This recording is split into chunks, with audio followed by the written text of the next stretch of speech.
Greetings, everyone. Coinstamp here, and it's been a week, I think, right about on the dot, since we last chit-chatted with one another on this fantastic stream. Welcome to an Elden Ring Reforged stream. For those who don't know, um, Elden Ring Reforged is a mod for Elden Ring for PC that is sort of an overhaul, if you will, of lots of different kinds of things. For example, there wasn't a cold staff in base Elden Ring. Well, now there is. Granted, we had to repurpose an old one in order to get it to work. Now the Glint Blade staff, and I believe the Carrion staff, oh, greetings from Germany. Hey there, Alex. Welcome back. Good to see you. How are you doing? Hope you enjoy your stay. And hopefully Germany is treating you well. Not sponsored by A&W Cream Soda.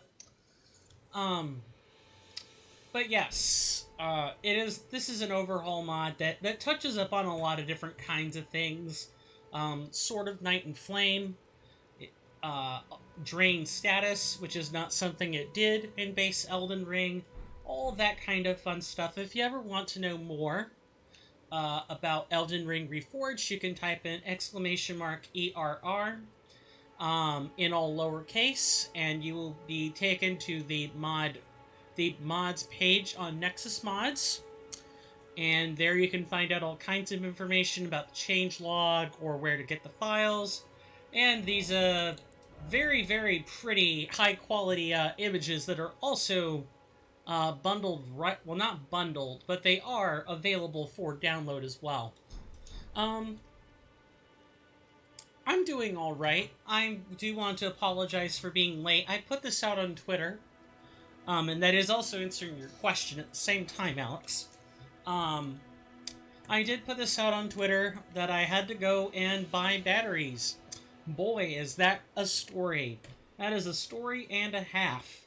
I am barely caught with my pants down when it comes to batteries. I'm usually pretty good about keeping them charged, or at least knowing where the nearest device is to strip mine for AA batteries. Since I use one of these, you can play Elden Ring on mouse and keyboard. I'm moving around right now without nary a flick of the controller or a mashing of the A button. You can play this on mouse and keyboard. I just don't recommend it. There are probably prominent streamers out there that can show you how to play on mouse and keyboard if that is something you're wanting to do. The collective, you, that is. And I'll mention that story in a second. I do, however, and I know we're taking a while to get started. Bear with me here. It's been a week. A new patch dropped on the 24th, I think. I put it in the tweets. Yeah, the 24th. And the 25th had a bug fix patch as well. It was posted to that. I tweeted out about that on the 28th. And pretty much most of the changes that are here are pretty much bug fixes with a couple of exceptions, or like quality of life stuff.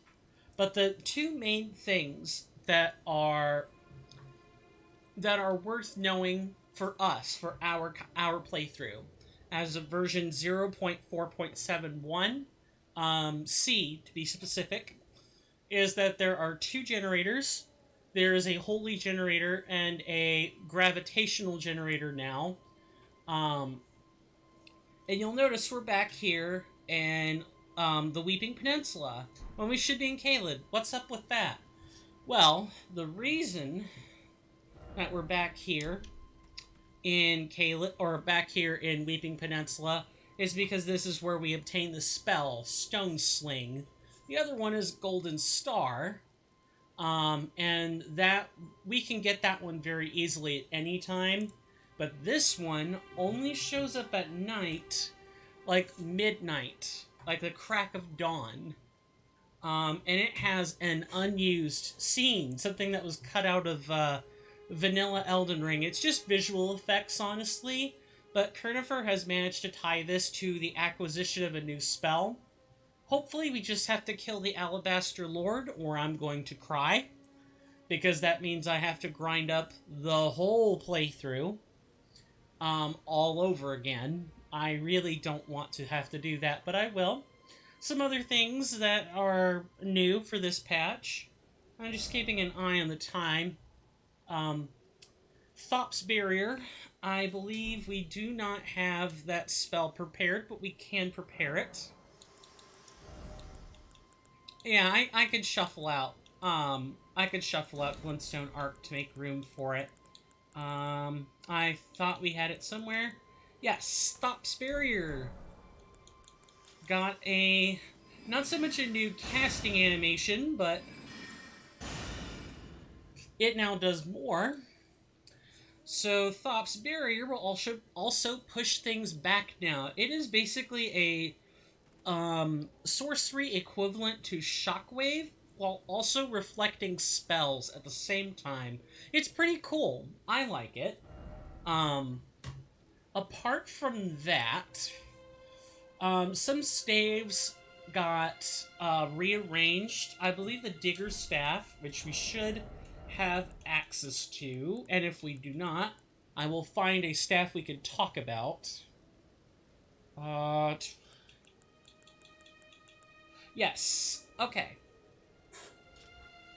The Stone Digger Source, or the Stone Digger's Staff, scales with strength and intelligence, not just intelligence. It's good stuff. We don't have the Gravelstone seal, or else I'd talk about it. We don't have the Erdtree seal either. We have a lot of the early game stuff. We don't have a lot of the late game stuff.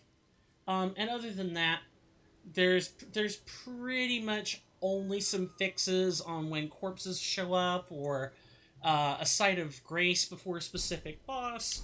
Most of the goodies I've already spent the first 5 minutes just oogling over, because I have no idea how the spells work. They're new.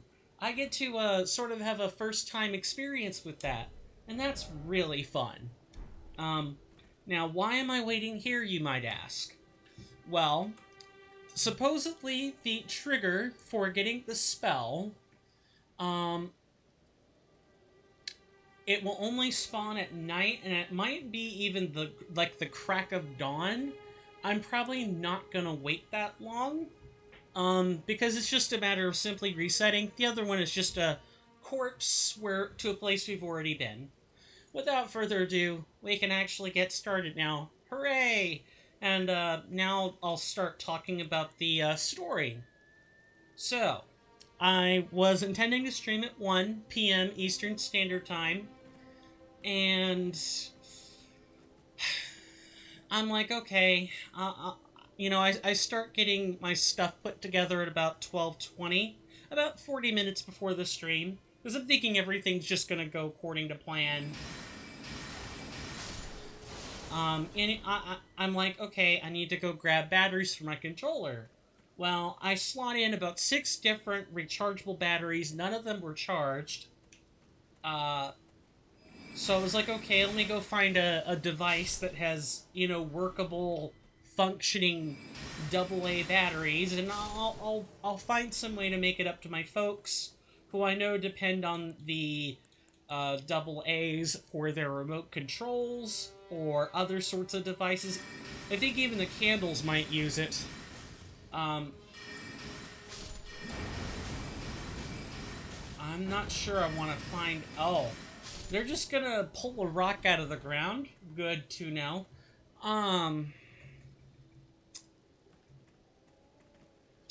Yeah, so I start trying to look for controllers and devices to strip mine. No such luck. No such luck.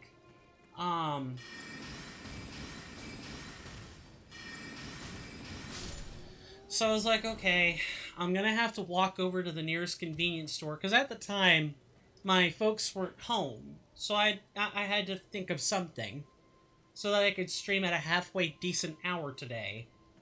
Um, and the house guest that we have was already asleep at the time, so I'm like, okay, I'll just try to be in and out within an hour, because it takes me about 30 minutes. I should say an hour and a half to walk over to the nearest convenience store, grab batteries, get on back. My dad shows up. Okay, cool. I can, I'm fairly sure I've killed the Alabaster Lord associated with this, which means the only way I'm getting this is to have it consoled in. Which really stinks, because this is the sorcery. Like, I'm quite sure the other one's an incantation. Nothing to do about it, I suppose. Gosh darn it. Patch updates. Oh well. You kind of sign up for this stuff when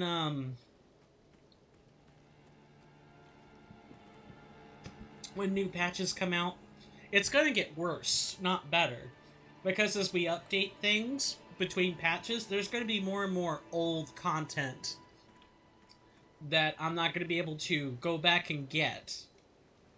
But that's neither here nor there. It's gotta be somewhere around here, isn't it? Yes, it's right on the sand over there. Golden Star. I'll finish my story, and then we will kind of, preview our new find. So, we have to go to the local Walmart, right? To get batteries. Well, not specifically to get batteries, but my thought process behind going to the Walmart was, okay, they're going to have rechargeable batteries, they're going to have rechargeable battery stations, and because they're going to have both of those things, I can pick up an extension cord or a power strip. I don't know if people know what I'm talking about, but you know how power strips are normally linear, and they're, like, I'd say within the last 5 years, there's started to be a bigger resurgence in non-linear power strips. I was hoping to find a circular power strip where you've got like all the receptacles plugged in like a star-shaped formation inside the circle, or else lined up around the perimeter of the circle. And my reason for this is I was going to be buying quite a few charging stations, and it would solve the problem of the charging stations being all over the house. Well, as it turns out, this is Christmas season, and as far as Christmas season is concerned,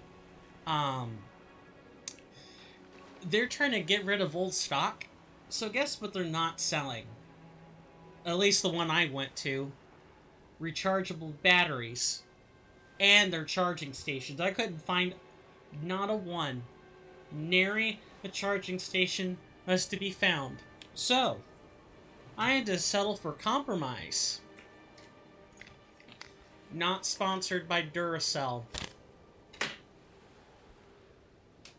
And I'll tilt the camera. You probably can't tell unless I am holding it with my hand like this. That is a power jack, or a power pack, excuse me. It's a charge pack for Xbox controllers. I went and picked one up. And I'm a little bit off center here. That's what I get for doing a demo on Camera Expose.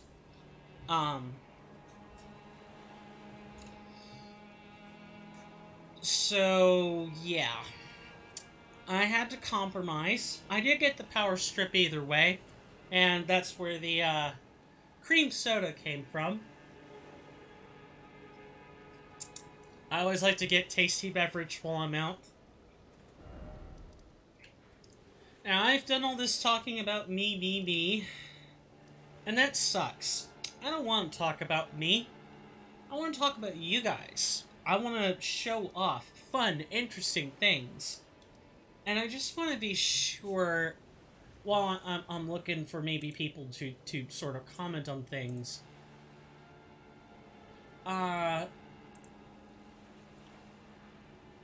does anyone else have a story like that where you're thinking, oh man, this is gonna be an easy, in out, or it's a very quick 5 minute thing, and then you can go about your business, and then it takes you an hour, and then it takes you 2 hours, and then 4 hours to resolve the difference. I have quite a few stories like that just within the past month or 2 months. I'm not gonna outline them all. That's not what an LP is for, but I'm curious if anyone else budgeted like a specifically limited amount of time for something, and then it turns out you needed to budget more time than that, and then even when you were done budgeting, it still wasn't enough, so you just ended up having to bleed over in time from one task to another, and on top of that, you couldn't even get what you wanted done out of whatever you had planned. You had to settle on something. I'm just curious if a story like that is among today's chat. Um, just making sure I check out like the chat logs and stuff. I'm paranoid about missing messages, by the way. Just making sure I'm not missing anything, and I am in fact at the Crater Pocked Glade. That is the correct spot, right? Had a cut mechanic restored. So if you've killed that Alabaster Lord, it does not respawn. As far as I understand, this is one of those tricky things where you're having to double check the base game's behavior, because the base game behavior hasn't really changed. The only thing that has is whether or not the Alabaster Lord that's there is a one-time kill.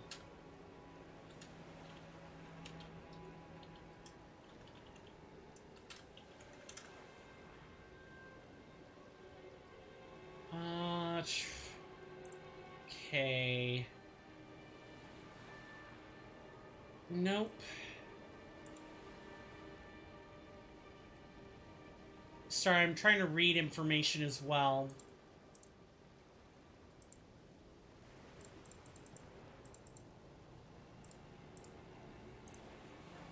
Yeah, I thought it was going to be easy to just buy a gaming laptop, because it was like, I don't really care what laptop you're going to get, because at some point you'll build a PC anyway. But then you realize that I don't know when you'll be able to I don't know when I'll be able to build the PC, and you actually have to pick a good laptop. Ah, the classic I had my thinking all backwards scenario, where by the time you actually finish thinking through the whatever it is you were trying to do, you realize you just had it all wrong. Your premise was just completely turned upside down. Yeah, that sucks. Hopefully, based on how you're saying this, hopefully, you caught that before you made any purchases and not after, because that would have been the real stinger, right? Is paying like several hundred or like 1,500 US. It's probably not that much. Probably not that much. But a pretty sizable portion of Romanian currency, or the equivalent in US dollars, equipment. I'm having some issues picking this out. And I think that's because Elden Ring Wiki is playing with me a little bit. Oh, that's right. It's because... Wait a sec, what? Oh, if only I could show my current screen right now. You're in Germany now. I don't know how much I will stay there. So starting to build a PC... it would be a bad idea. Yeah, I wouldn't say it's necessarily a bad idea. More that you have additional logistics you have to bear an eye on. If you're building for a computer, if you're building a computer knowing full well you have to move later, Um, you're gonna have to handle the logistics of packing and stuff, and you gotta pack your computer good. You can't just pack it in a box and call it good. You gotta foam wrap that stuff, so falls and stuff don't damage it. I don't think I'm getting what I want out of this. Let me try Alabaster Lord and see what happens.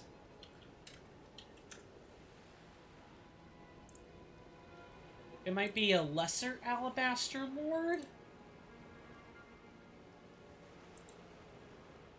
I hate that it doesn't save the search results.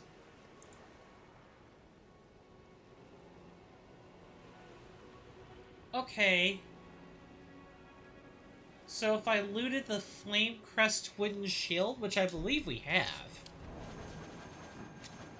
I did not want to use a weapon art there. I'm sorry that I'm not as attentive on chat as I should be.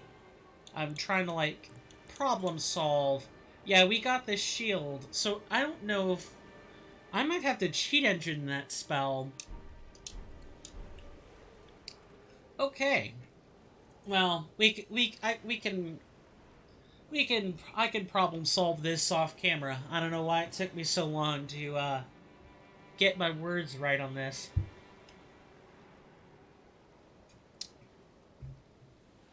Anyway, kind of stuck. You put your eyes on an Asus TUF, but it has like a 3060 with 6 gigabytes of VRAM, and your uncle says that TUFs have a hard time with the cooling.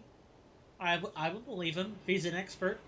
Says you should buy it in January. The offers for laptops might be fake, but you would like to have a new one before January because I want to go back to Romania shortly after or before New Year's Eve.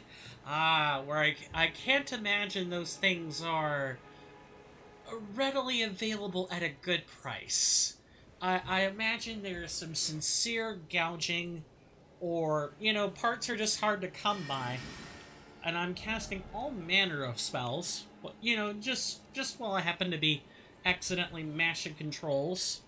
I always love this.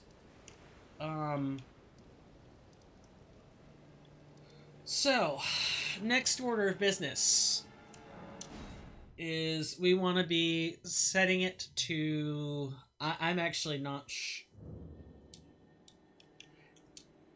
okay, we were able to deal with this. We're gonna pass time to Nightfall again. Because I mentioned before, last Tuesday, that we were going to kill the Bell-Bearing Hunter here. He is insidiously difficult. You'll see what I mean. Let me also fix our spells. We have too many of them. Okay, Thops Barrier is not important. Cannon of Hyma is too slow. Magic Glint Blade is nice. Night Comet might be. Gravity Well's too slow. Ancient Death Rancor might even be too slow. Yeah, that's probably too slow. Fight's gonna be too... It's gonna be too, he's not gonna stand Freezing Mist very long. And Glintstone Pebble is probably fine. I think we have the 5 spells we're wanting to write into this. Are we using a different fortune other than the one I intend? No, we are not. That's good. Sorry, just kind of talking myself through it so I don't mess anything up. We have our spells. Are our flasks sorted accordingly? They are sorted evenly. We might want a slight distribution favoring these crimson flasks. Then I think we should be good. I mean, he talks from experience because he is a TUF, but I think they changed the design of the cooling part. On the old models, the holes are too small. Okay, so it's not an effective heat sink. I see what you're saying. and you think the new models have correctly sized holes,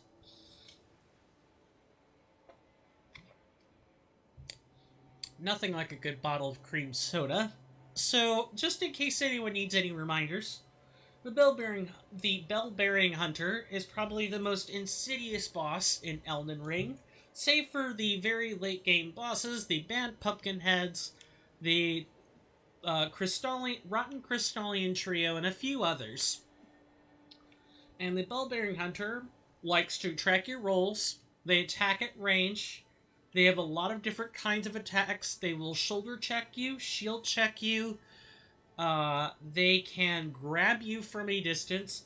If you wanted the definition of an unfair fight, this is a definition of an unfair fight. It's so unfair, in fact, that we probably need to be using a shield for this encounter, strictly because also we do not need any preserving boluses, strictly because of how unfun and unfair. And this is not a knock on Kernifer, like, at all. This is a knock on FromSoft's boss design, where oh, did this clear out? This used to be a nastier spawn. There used to be a dog right here, and this dog would routinely make fights difficult. I think Kernifer changed this. You might just buy that laptop. Price seems good, 1,300 euros.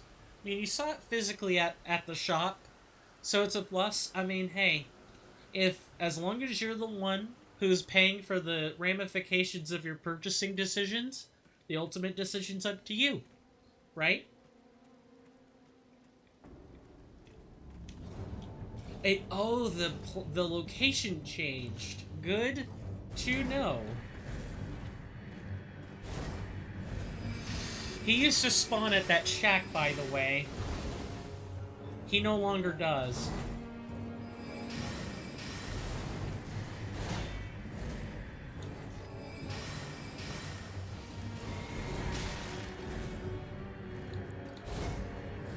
Also, if you wanted something that hits like a Mack truck, this is the fight right here. Any mistake is pretty much lethal.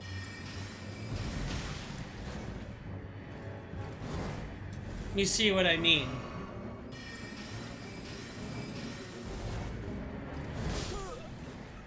Yeah, it doesn't take long. We're 25 vigor, by the way. And despite the fact that Wizard Fortune does decrease the amount of physical damage negation you have, we basically got body checked really hard.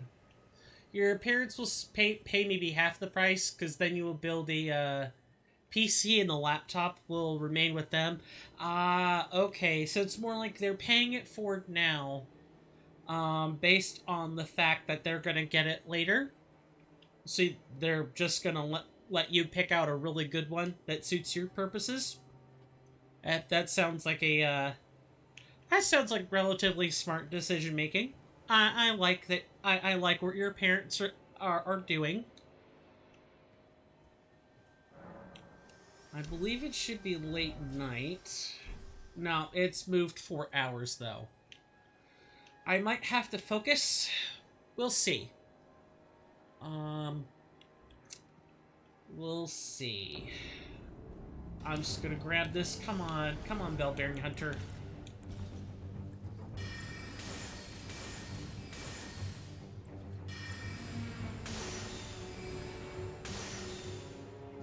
Oh yeah, that's not really working.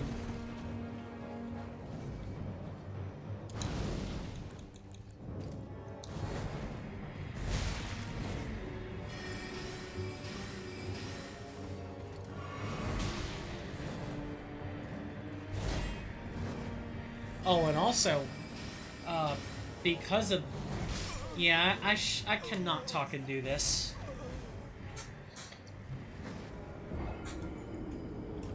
This particular bell-bearing hunter in vanilla is very much known for practically one-shotting the player and having 4 times the amount of health you see now. It's absolutely ridiculous. It's late night, which means we'll want to reset it back to nighttime. And I'll probably have to focus. Because this guy is very hard. And if I think this is very hard, I can't wait to see what the Liurnian Godskin Noble the Liurnian Tower Godskin Noble fights like.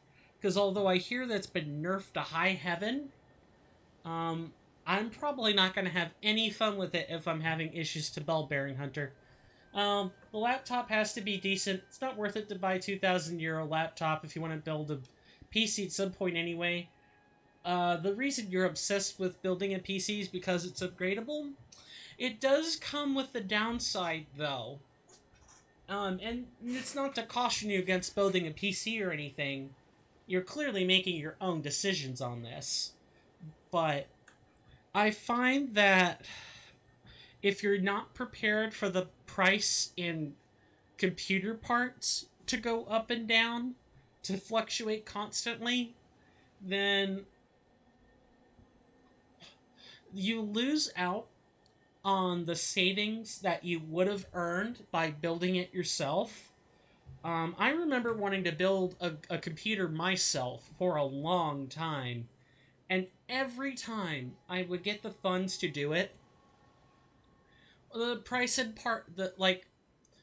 crypto was already a thing at the point in which I wanted to consider building my own computer, and because of how crypto mining works, the crypto mining business jacked up the price of graphics cards, motherboards, you name it.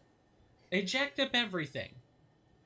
I'm being a little exaggerative. It probably didn't drag the prices of everything through the roof, but I definitely know that graphics cards and motherboards were like the two really big individual pieces of computer software that did get price increases, and like in hundreds of percent. I think I saw like graphics cards that were going for around, I don't know, 1,500 or maybe less than, like get a 150 to 200% price boost, just because the demand for them was absolutely through the roof. Because if you have good internal parts, then you can mine a lot of crypto.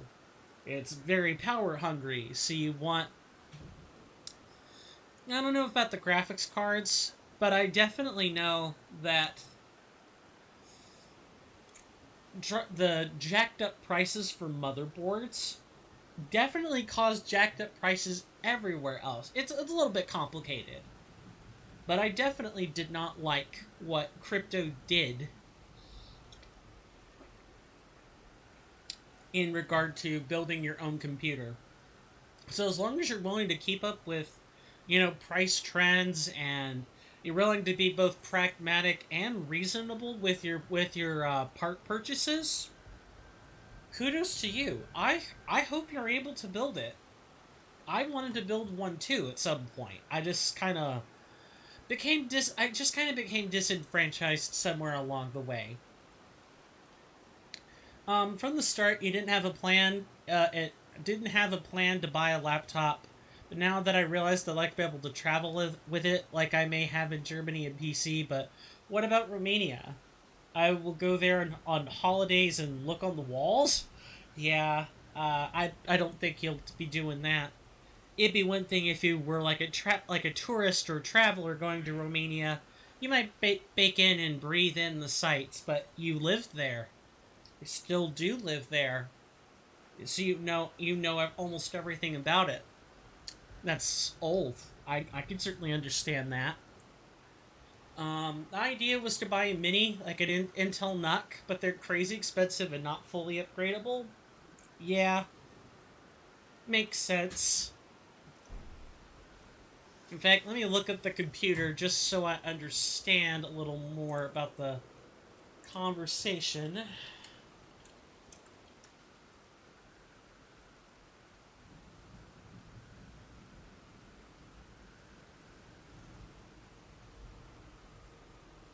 Okay. It sounds like, and I know we're not talking about the $144 one. I definitely think it's like an Intel NUC 9 or like like a Mini NUC 12. It's something like that. It's a much pricier computer.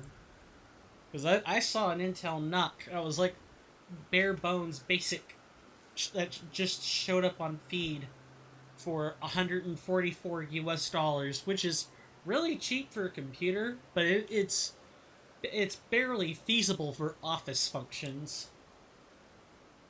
Let me just make sure we've got plenty of time. See, it's already late night. Shall I turn? Let my No, I don't want to do this. Melina, I'm sorry to waste your time, darling. Really, I am.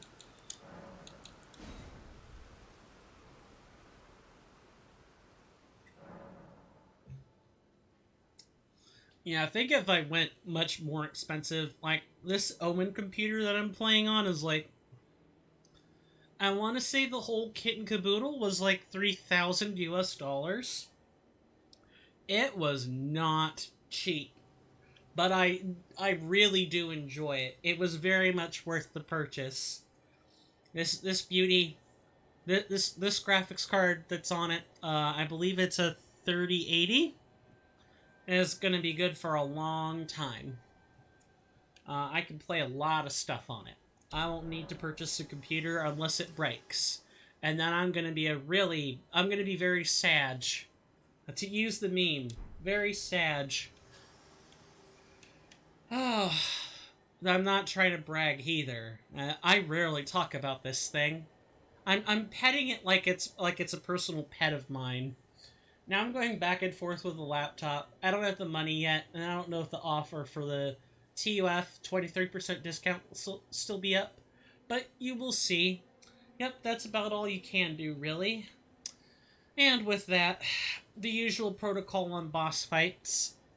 I generally don't talk during these, and as we've already established, due to the 3 deaths we've had against the bell-bearing hunter, I think it's best if I put my money where my mouth is and show you guys how it's done. So with that, thank you for the good luck, and I will see you guys on the other side of this boss fight.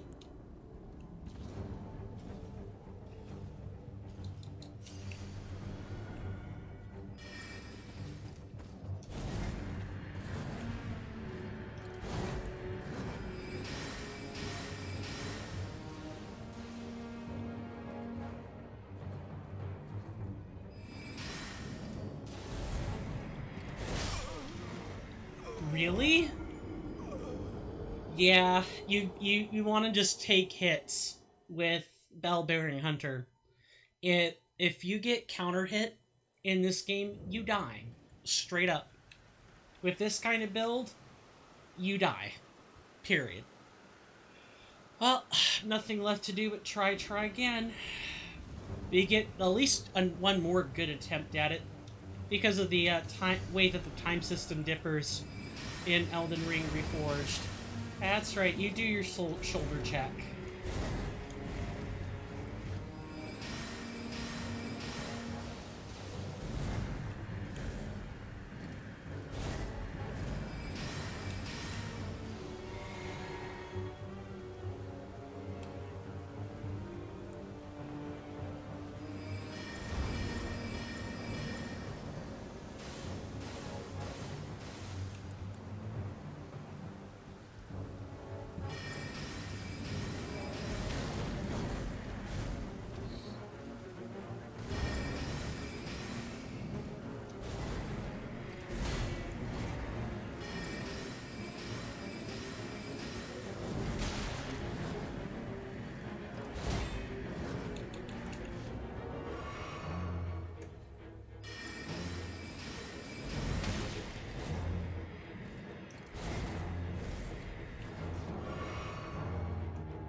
It was bad. Oh, and to make matters worse, and this is why I say this is probably the worst one that's here, you've got this terrain, right? So, it might be morning. No, it's still night, which means we have another one. Let me try to, like, go out this way so I can demonstrate it. So, we're sitting basically on, like the cliffside, right? And the cliffs here are rocky, and they're kind of hard to move around. Like, it's not so bad when I'm walking over something, but when you're fighting something, you're locked on. So you're not walking forward, you're trying to strafe left and right. And strafing left or right in this terrain means that if you've got this giant rock, you ain't passing. Period. You're stuck. And with that, with this terrain being what it is, that means that casters are at an all-time extreme disadvantage. You basically have to get up close, which I might have to do um, with this particular iteration of the fight. We're gonna find out on this next attempt. I just wanted to demonstrate that. I want to be careful here. I just wanted to demonstrate that doing the typical strafing is not really gonna help us here. He can also adjust the timing on those sword swings so that you get hit with a roll catch.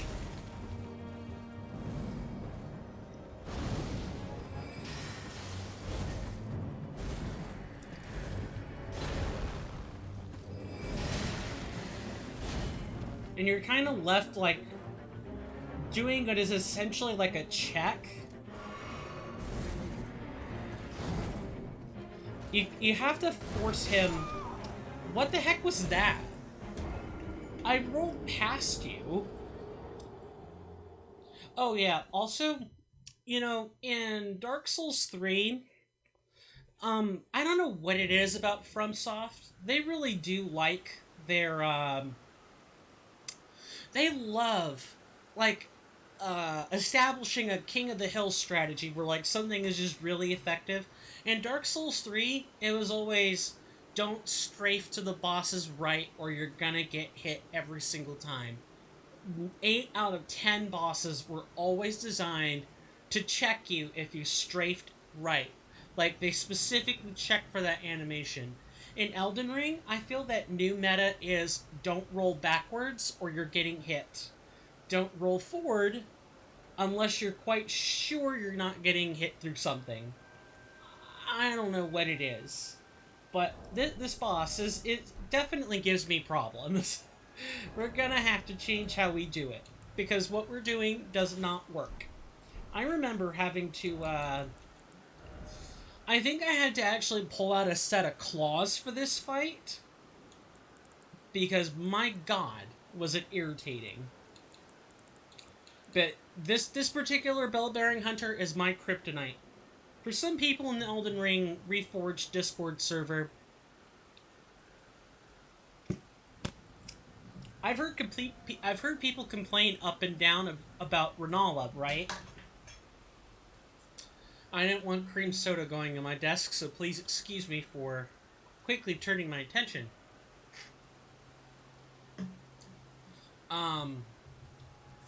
Or, people will complain about Radon, like, right, because those are major bosses.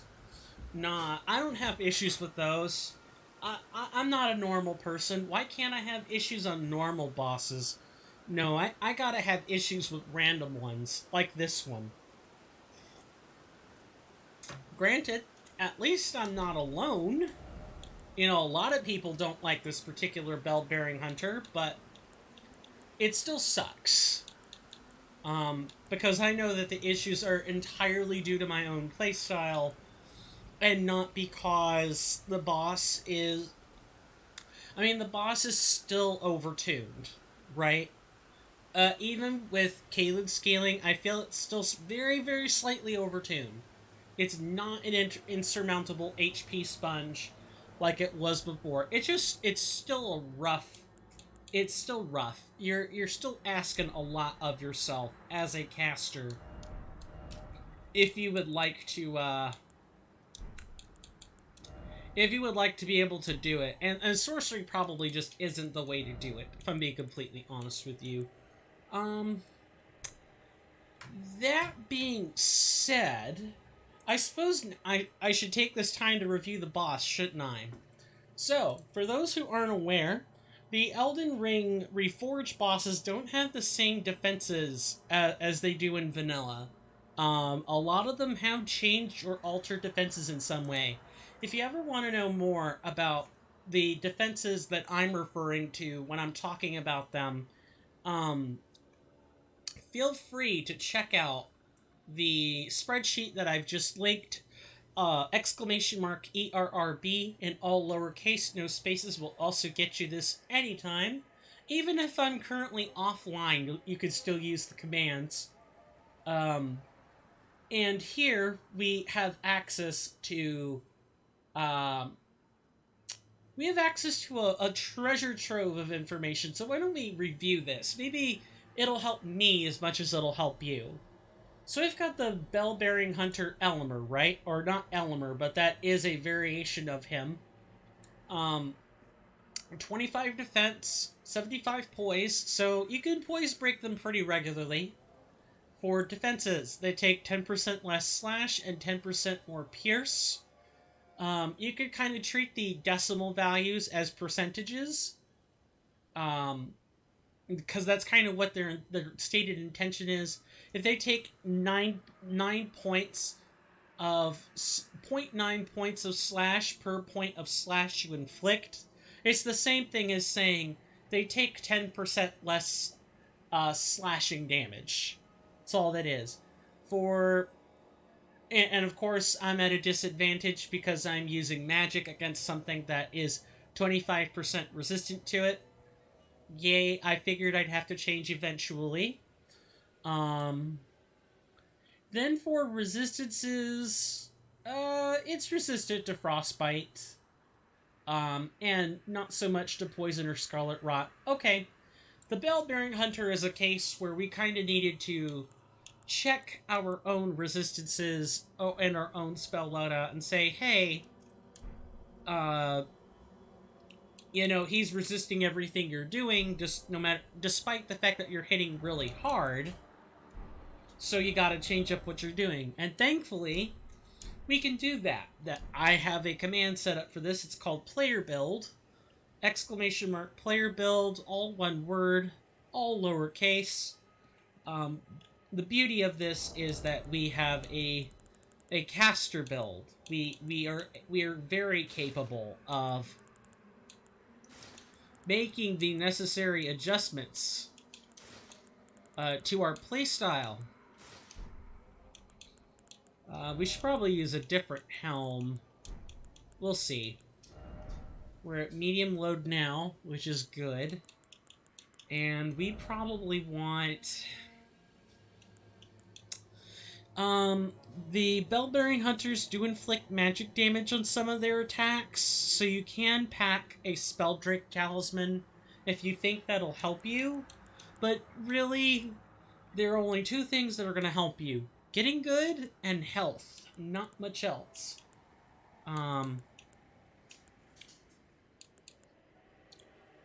Yeah, we're probably just going to have to play a game of patience with this particular boss. You'll see what I mean when we adjust our spell loadout accordingly. I do want to try Golden Star. We never actually described or discussed anything about it. So we should do that as soon as we're done. We want Blessing's Boon. That probably should have gone right here. Then we want... They're neutral. I believe we wanted lightning damage. Hone Bolt's too dangerous though.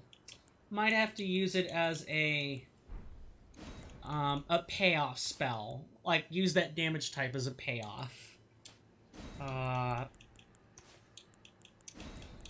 let's go ahead and grab Poison Mist then, and we'll grab Lightning Spear. I think those are the 4 spells we can reasonably carry into this fight.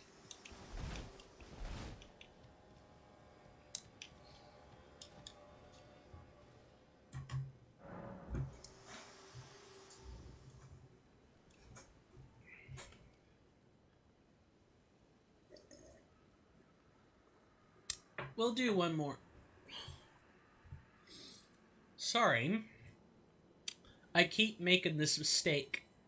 See, I made lemon and ginger tea before stream today. And when you've got something that's incredibly strong with ginger, ginger has the compound gingerine in it, which is capsaicin adjacent. It's not the same, but its mechanism of action is similar to capsaicin. You just change the receptor, the configuration of the receptor, not exactly how it works. That part seems to be about the same. And see, when you get a mouthful of ginger tea, it burns. It burns a little bit, not a lot. But if you take a nice big mouthful, you're getting a nasty surprise. And I promise it ain't fun. And I that's what that face a few moments ago was just now. Is a big mouthful of ginger tea, and Coin did not heed his own lessons. Okay. Let's try this again. So, we're going to go until it hits daytime again. And then after that, we will take our scheduled ad break. And when we come back, we'll be doing more of this. I want to try to get him down. If we don't get him down within, like, several more attempts, though, I will just grind out some levels later. And we'll come back when he's easier to deal with.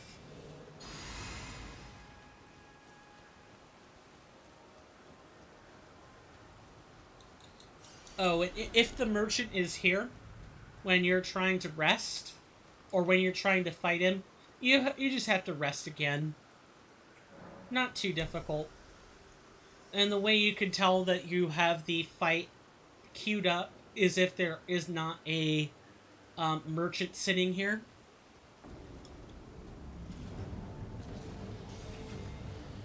Ah, interesting.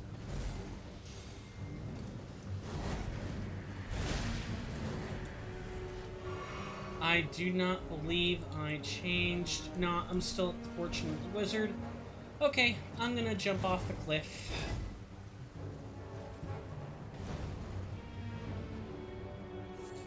I forgot to shuffle that out.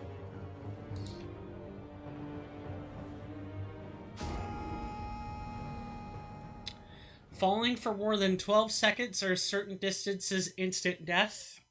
You can use that to force certain resets. It's a nice feature. I like it.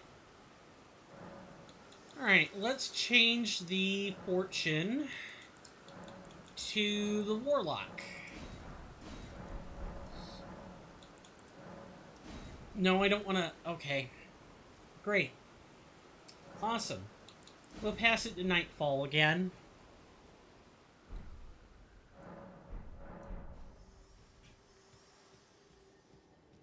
Alright, we'll just grab this real quick. Anyone else have a boss like this that kind of takes them a while to get down to defeat?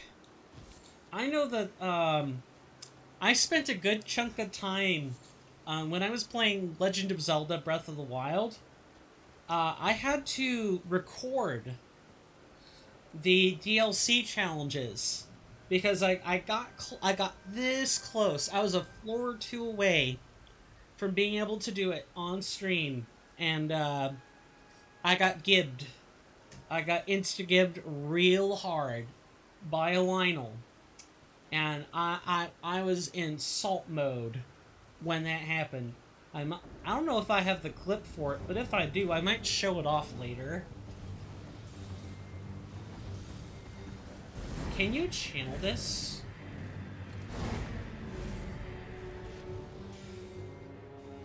No, it's just got a slow animation. Okay.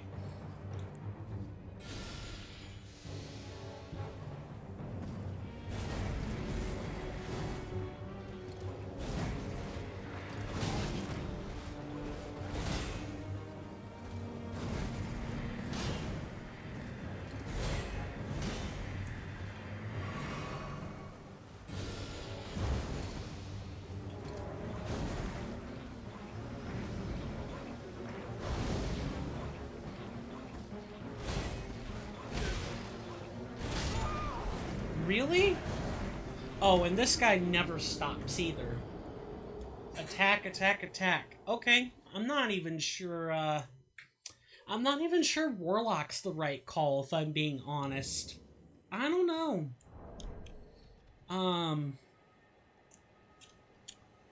You're meant to use lightning, but yet, you don't have anything that effectively deals with Elmer. I think I just have to get good. There's probably not a whole bunch I could say about that. You just have to get good.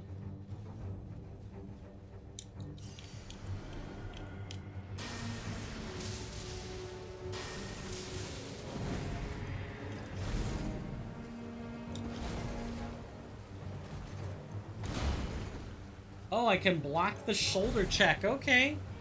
That's new. Look, just get your ranged blade over with. Thank you.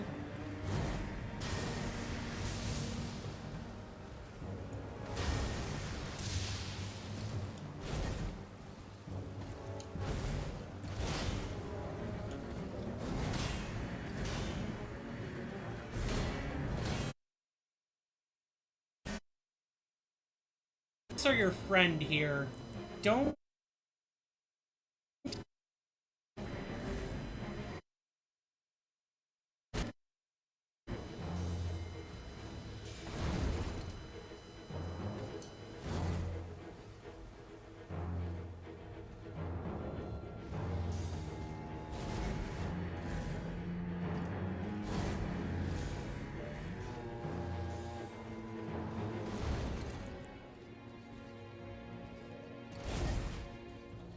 come on.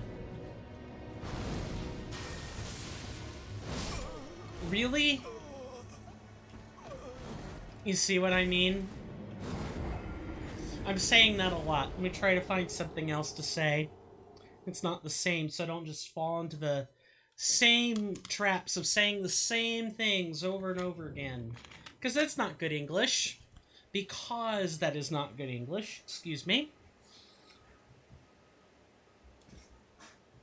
It's rough. This boss is rough. This boss might be too much for us, or he's just really not melee friendly, like at all, or not ranged friendly at all. Yeah, in fact, I think the Bell-Bearing Hunter, if I remember correctly, is one of the few bosses in Elden Ring's design that really, really punishes, like, casters and archers even to some extent. We do have an archery build we can try. It's nice to talk to you, but for now you'll go to sleep. Good luck. Thanks, Alex. Thanks for stopping by. I hope you get some good rest. And I hope you get to enjoy that rest in Germany.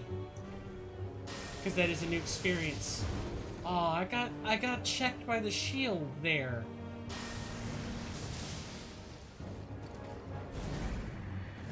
I wonder if I can just run.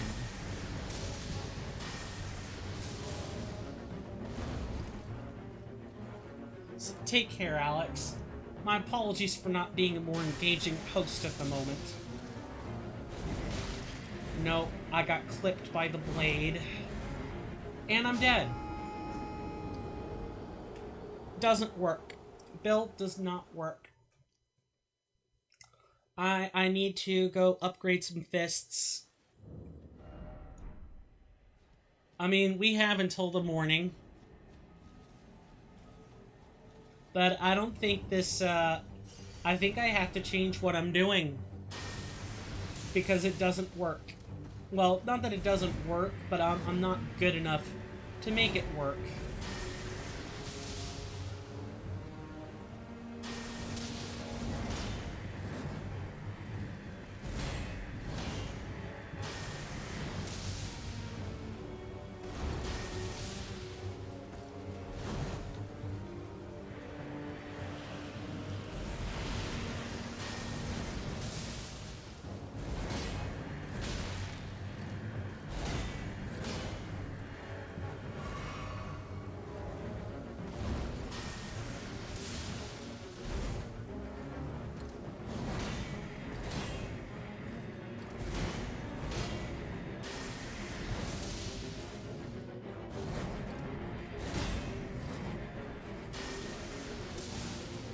Okay, I found what I need to do. I don't like it, but I'll do it.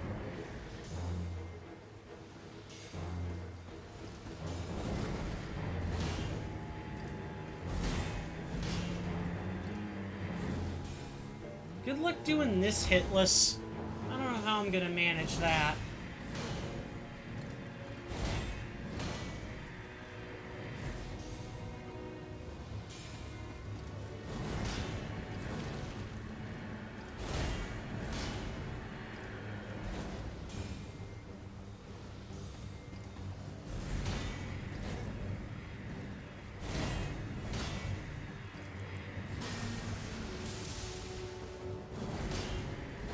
At least you're doing this predictably, Elmer. Or Bell-Bearing Hunter. Although I've already spoiled the name a few times already. Yeah, we meet this guy later. His name is Elmer. Looks exactly like him. That's about as much as I'll say regarding the matter.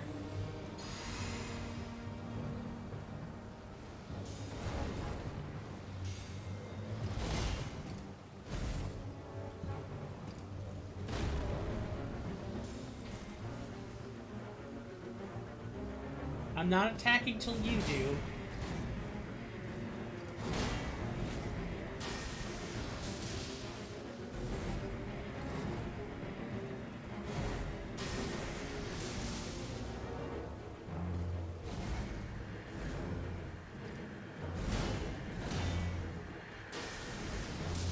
I almost fell off that edge again.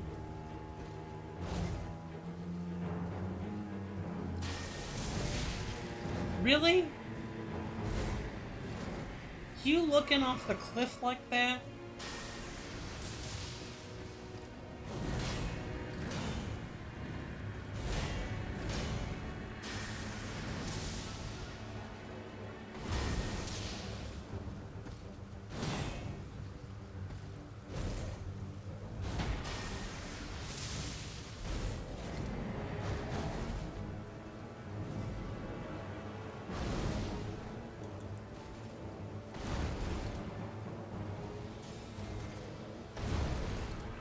Okay, we can do this.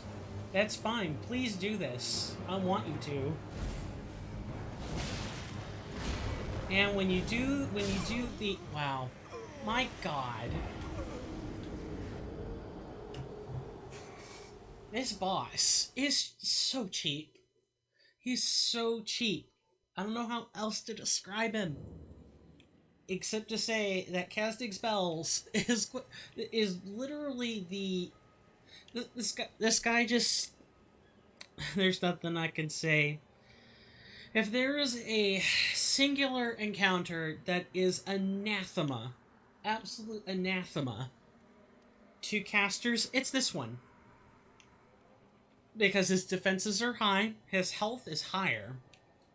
Even for them being tuned down to a more reasonable level in Elden Ring Reforged, it's a battle of attrition, honestly, and we're really not designed for that. We have spells that are slow. Poison Mist requires time, to cast. And it assumes that they're absolutely going to stay in the mist long enough for it to be relevant. Spoiler alert, they don't. I really don't have much time to cast much else. I suppose it could be worth trying, like, a paladin build. This might be where we get to demo that. We're gonna try it.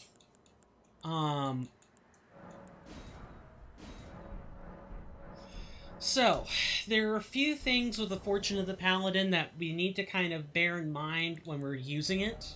I'll talk us through it.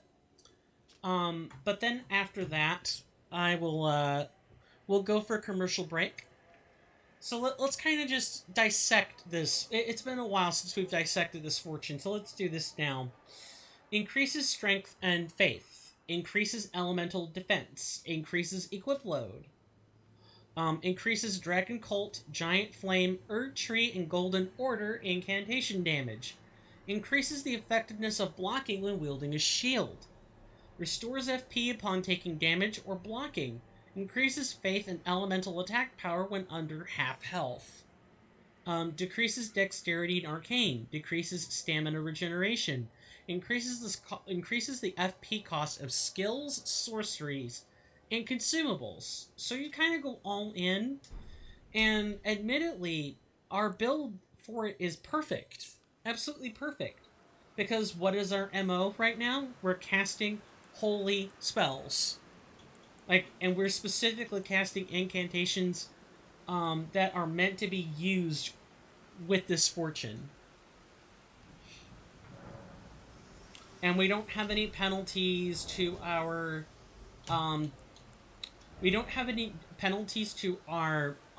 defensive stats. We only have penalties to our dexterity, which wasn't helping us much to begin with. We also had penalties to arcane, which that kind of sucks, but it's not the worst thing for us. Our seal still kind of hits hard, kind of. If we had something else that was something else that was upgraded to about the same amount, we'd use it, but we don't. So, this is what we're going to do. I'm going to go on commercial break. I need to stretch. When I return, I will bring back root beer. I'll try to bring better vibes, because I know not talking during these boss fights kind of sucks for all of you, and myself. But with that, I will take a 5 to 8 minute intermission, and I will see you guys at the end of that commercial break.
I am back. Not sponsored by A&W, but I bought plenty of root beer and cream soda today. And by that I mean 2 bottles.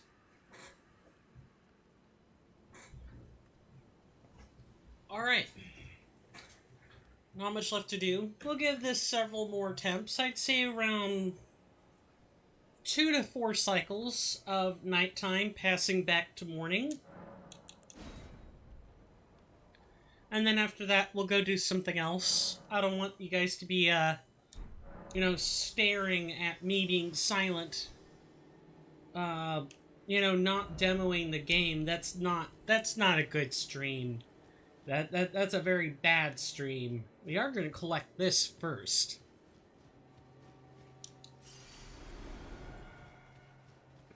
And, if, however, we do not get this, and I'd say in half the number of cycles, I will go upgrade fist weapons, and I will go punchy, stabby, stabby until he's dead. I may even have to record out this particular, bell-bearing hunter. I may even have to record me doing this, just so that we're not spending, I don't know, tens of hours on camera trying to do this.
Okay. Hey, you know, this is why we have the tools that we have, right? That we are constantly innovating our playstyles here at Coin Stamp Industries, I guess.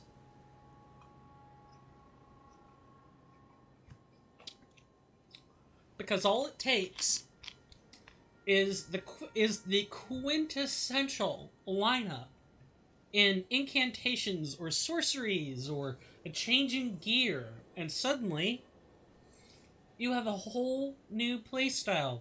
How do we beat this guy, you might ask? Through a carefully... I'm kidding about this part. I'm sort of waxing poetic here. Um, we just managed to kind of get lucky. We did get hit quite a few times. We took chip damage rather than actual hits most of the time because of the way that, Bell-Bearing Hunter likes to split its damage. That being said, I don't particularly like this fortune. It's nice to know, and it seemed like it was functioning off of perfect deflects and partial deflects as well when it comes to regenerating FP, as you get FP on block or taking damage, which is nice. It really sort of supports you're trading, like you are in fact setting yourself up to make all these different kinds of trades, with the various bosses. But that being said, we are just going to prepare several different kinds of status, and then we will go ahead and prepare this. Okay, this costs 2 now. I don't know, or 2 slots. I'm not sure if this was always a thing, or if it got changed, but if it was changed, then I'm fine with the level of power that it has. I think Javelin of Gold has found its home, more or less. It's a pretty nice mainstay. And Golden Star? Oh, frick. I'm forgetting things already. We need to, redo the setup.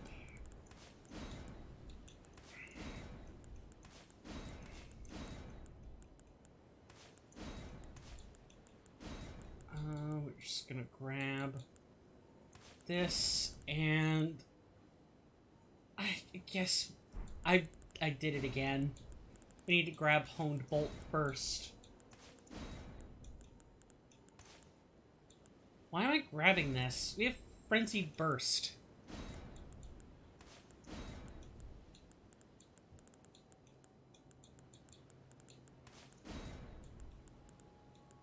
And then we can grab... I guess we could grab Lightning Spear. And we'll actually go back to the Fortune of the Warlock.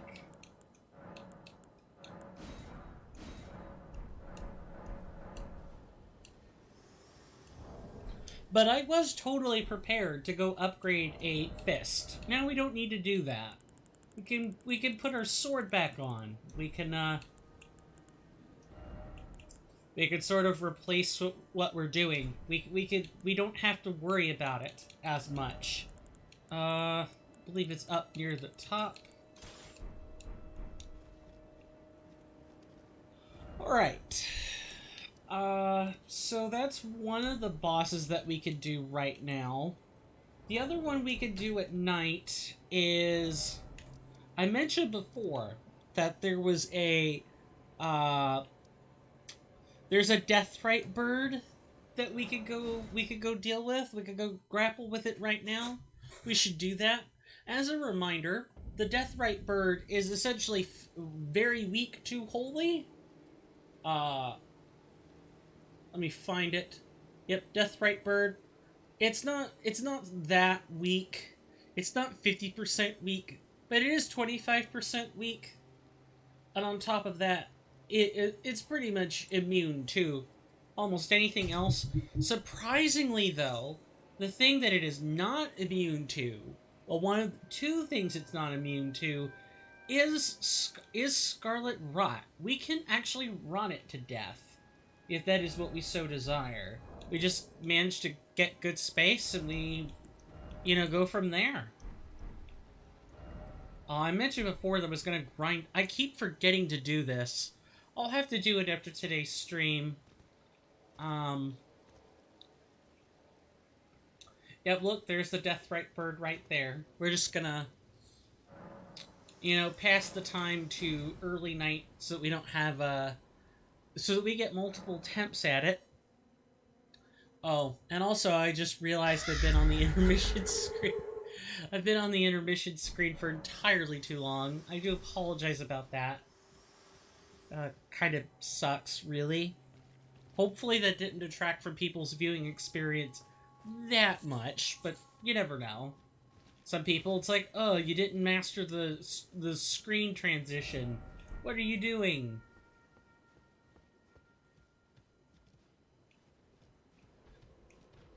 Yep, here it is.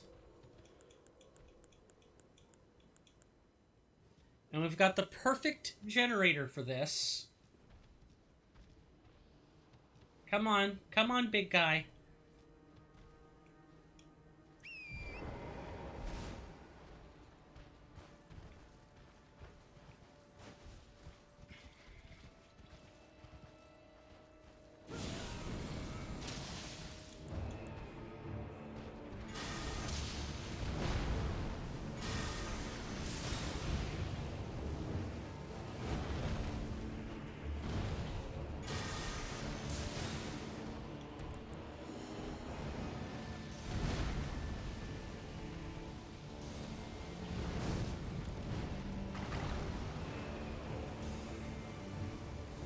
Oh yeah, this star is really nice. It's not like a...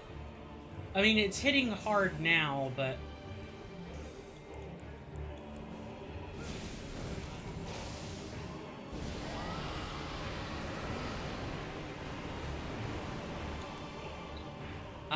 so we found its leashing range, have we? That's fine. Look, I will abuse it.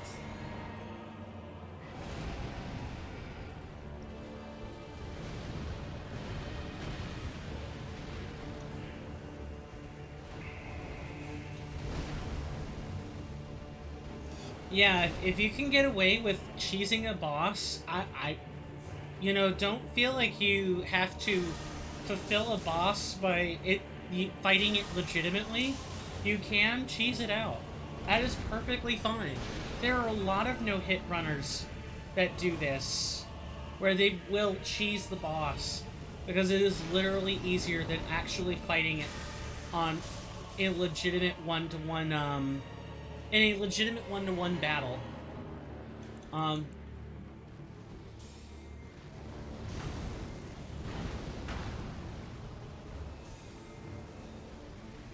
Are you gonna be backing up or not?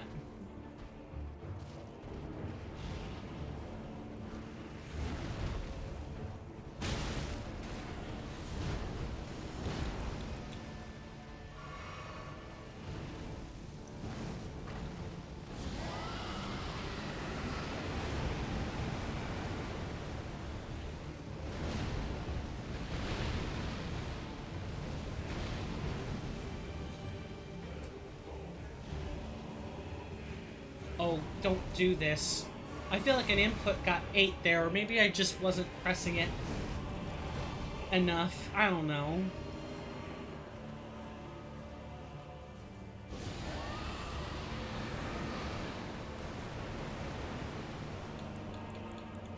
Okay. We are kind of stuck waiting on a generator to become available.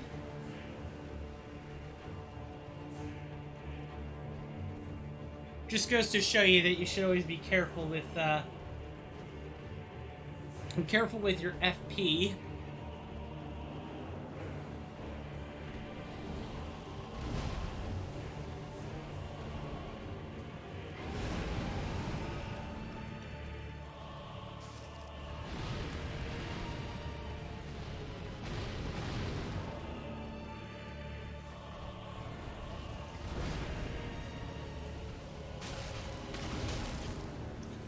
That is a deadly cadence of Ghost Flame to be stuck in.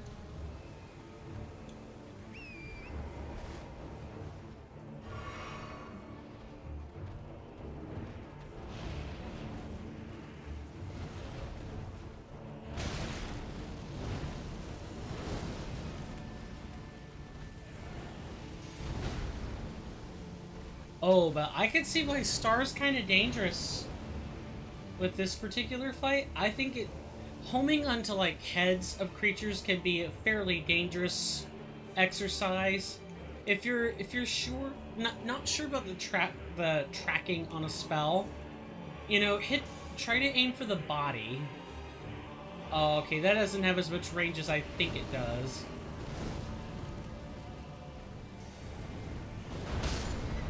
Really?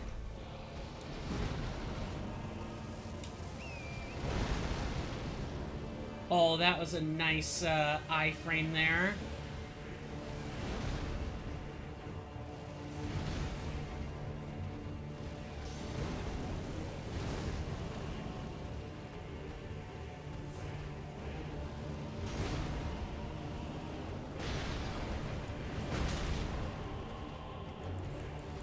I should have enough to kill it now. As soon as I stop losing inputs randomly,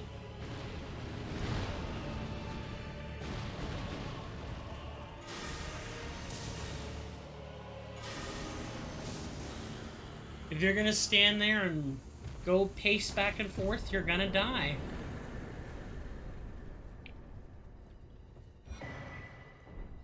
I get Death's Poker, which I believe is not a staff. Death's Poker, I think, is like a sword of some kind. We'll get an eyeball on it in just a second. It is a great sword. Causes frost buildup. A barbed rod carried by death birds. The birds are graveyard firekeepers. It is said they rake out the ashen remains of the dead from their kilns. Ah, see, FromSoft can't even escape the whole, like, baking of undead in kilns. Well, in this case, the tarnished, but you know what I mean. Like, kindling the ashes of the dead. Continue to come back. Time and time again. There are just some FromSoft traditions that always stick around. Feet, poison swamps, scantily clad women, or men, and death everywhere. If there are more nighttime bosses, I do not remember. So instead, we're going to simply focus on exploring various places at night. I do, however, think I want to check on our pals at the Round Table Hold. A grand total of, like, 2 of them. I don't think we have anything we can turn in at this time. It might be worth considering if we have upgrade materials, or the ability to upgrade spirits. I took you for dead, no matter, it's all out your own.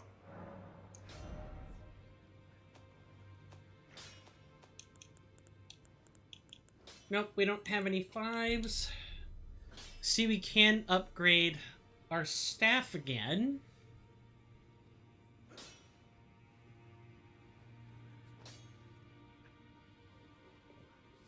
Sure, why not? Seeing as how we don't really have the intelligence to be using some of these other staves.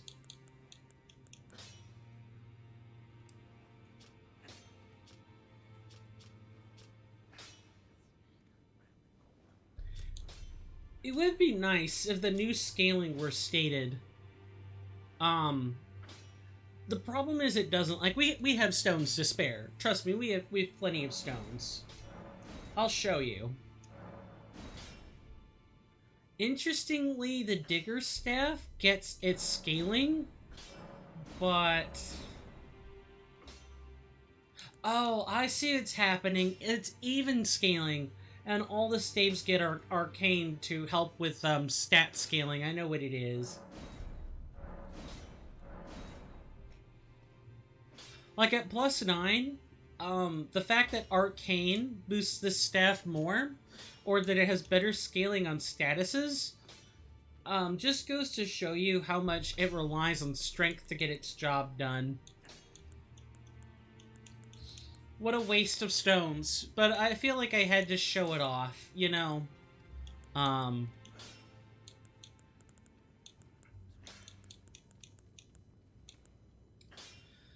It really is just too bad that we do not have that many decent, like, melee weapons to choose from. Yes, we have the Sword of Night and Fire, but that is a means to an end.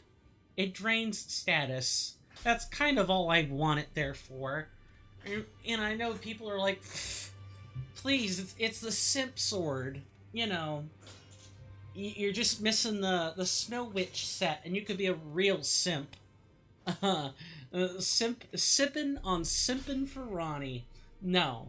No, no. I'm not that person. I might cut up and make memes about that, but I am not that person. I do not simp for people, promise. And admiring a person in a game is not the same as simping. I want to point that out. They're not the same.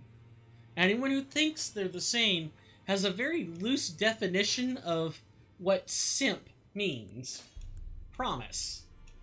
You're not going to find a person with a looser set of, I won't say morals, but I will say a looser sense of what words mean. They're probably one of those people that, I'm getting a bit too, boomery for everyone's likes. So I'll stop. For everyone's liking, so I'll stop it right there. But when even the boomer can tell you, you know, hey, this word means something, maybe people should listen. Am I a boomer? No, I'm a millennial, but with the way I act, I might as well be a boomer. I accept it. I accept the label. I will happily embrace it. I am ye old fart. Hear me roar. Hear me fart. I don't know. Okay, that... What is this segment? I'm trying to think of something, and I'm forgetting what it is. It's probably a fist weapon, or a claw of some kind. Yeah, that's exactly what it is.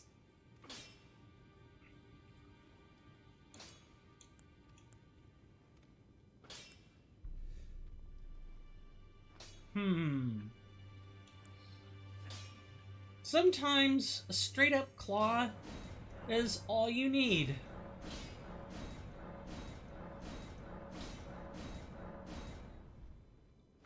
And we'll go ahead and upgrade with some 4s, just making sure we don't need those 4s. For later, we do not.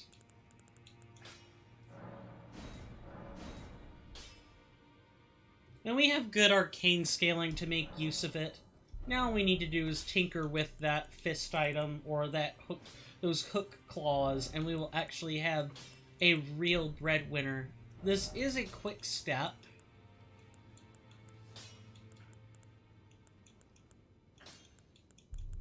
Yeah, we've got the one we want. We don't want to remove this.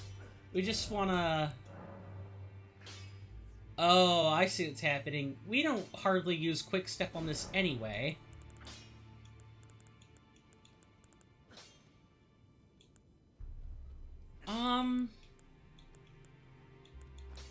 Gee, if only we had poison or something like that. This is typically what I pair it with, by the way, is poison, but... Sure, we can make it cold.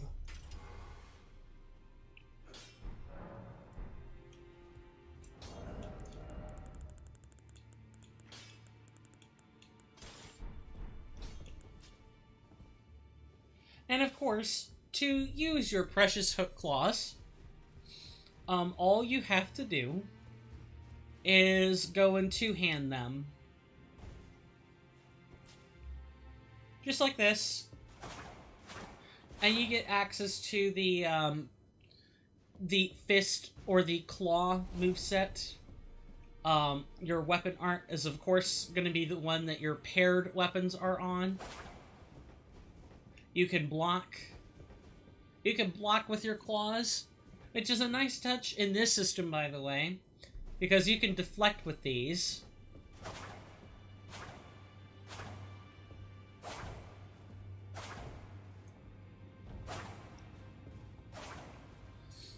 And it's got a pretty decent moveset. Really, what you're using these for...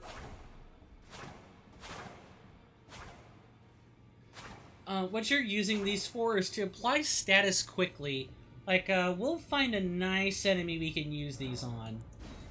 In the meantime, we should level up before we run out of runes to do this with. I realize it looked like a bunch of tomfooling around, but I promise it had some use, and that use is preparing for the future. Can we resurrect that boss? I'm just curious.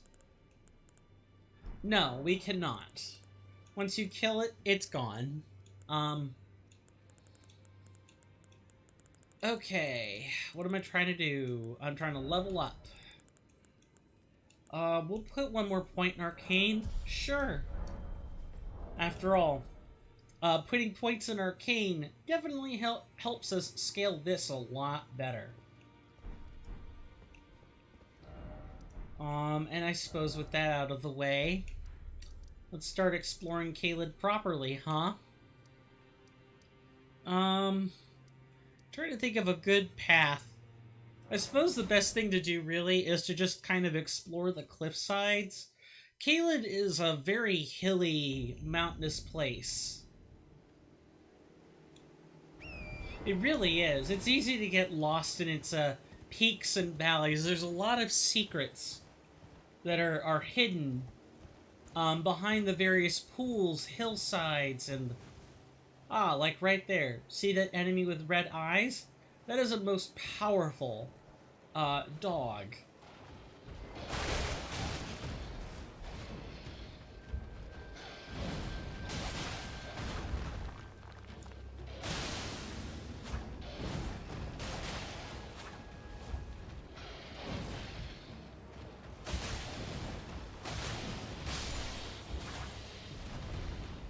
Look, see? With our claws, we got good applications of status. We got nice bleed and frostbite procs. Oh man, juicy. I love the fists, the way they're designed. Like, fist and claw weapons. In this particular... I'm not sure I like them on the birds, however. That might be a different story. You know what? We're in the business of experimenting here at CoinStamp. Why don't we do ourselves the honors?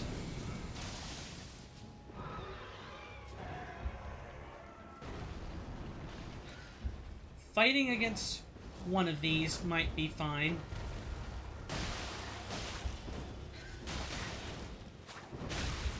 But fighting against more than one of these might be a problem.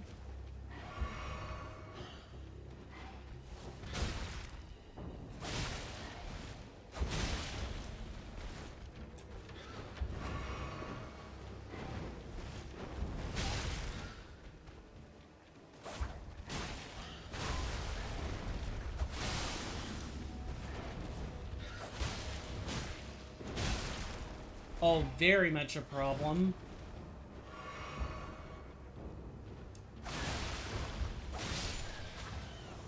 Well, I guess not very much a problem, only somewhat of a problem. I think this is serviceable. Let's get a nice big fat pole going and then take them out one at a time. Seems easy enough. Especially as it lets us get to explore some ruins we haven't explored yet. We really haven't much... We've explored some things in Caelid, but we've really, really only scratched the surface.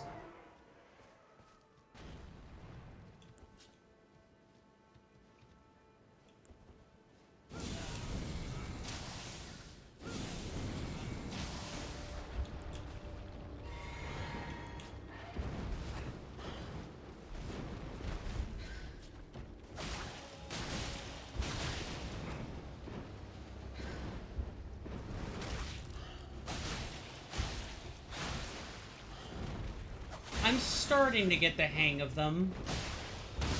Kind of. It's more like Quick Step is doing the work for me. But hey, I'll take Quick Step doing the work over needing to constantly chug 2 flasks just to get through these guys. I really will take that. Those are far better management odds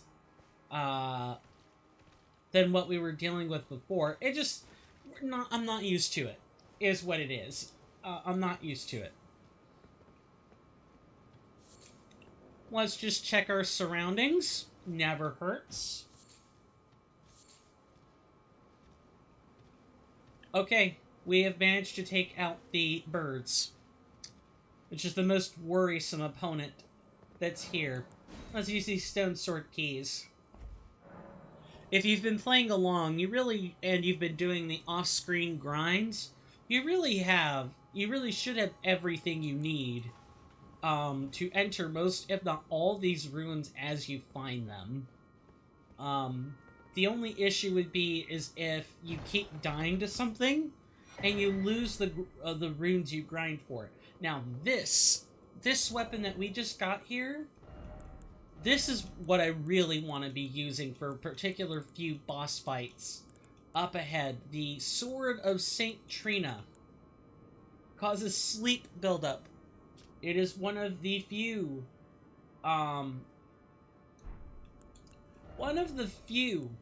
swords or weapons of any kind in this game to actually do that, to actually cause sleep buildup.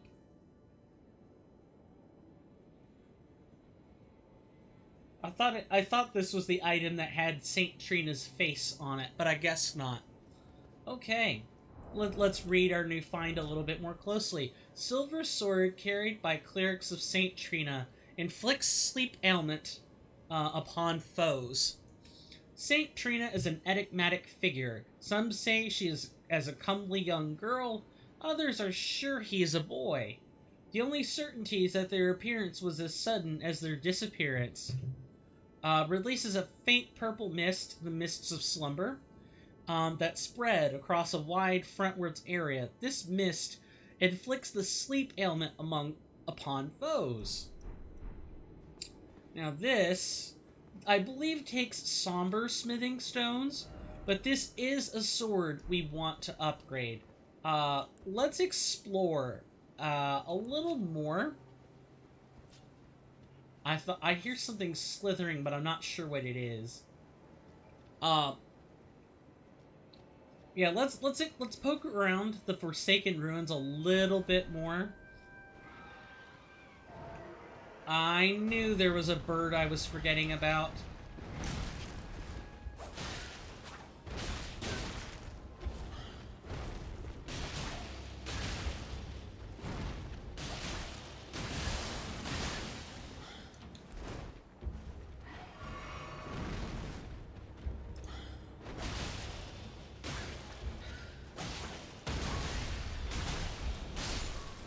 Thank you. Oh, did we actually poise break them just a little bit? Not sure. I'm glad that, they made some noise so that we could, react to them properly. I would say the Forsaken Ruins are a good place to find Saint Trina's lilies, but then you have to deal with these. To which I would reply, there are much better spots. We can point out more of those in the short-form content that we will be making much, much later after the completion of Elden Ring Reforged. I do plan on covering a lot of material in, like, YouTube editing and stuff. I think that's how I'm going to approach my YouTube stuff, by the way, is yes, I'm still going to have YouTube-exclusive content. Grim Dawn is a YouTube exclusive. If you want to see and make comments to my Grim Dawn Dawn of Masteries playthrough, I highly recommend you go over to www.youtube.com/channel/swirlingvortex09. Let me see if I got that right. I feel like I'm very close. I'm sorry. Yeah, that is channel. Or user slash swirling vortex 09. Either one will get you there. And from there, I have a regular. I have shorts, and I have. Okay. It's stored in live. That's why. I have a live section now that's based strictly on YouTube stuff. So go there if you want all the delicious YouTube exclusives. The plan is to stream there once a week, basically, and memories on that. But apart from that, because on YouTube, content creator slash entertainer worth their salt has short form content, easily delectable 15-minute, 5-minute bits of video that people can put on a playlist and go to sleep, or people can put on a playlist and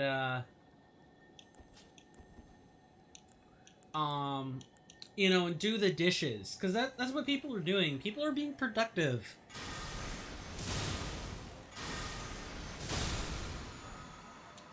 Nice. We got sombers. There are quite a few of those somber smithing stones, in the form of a scarab. We'll be finding most, if not all, of these. Nice.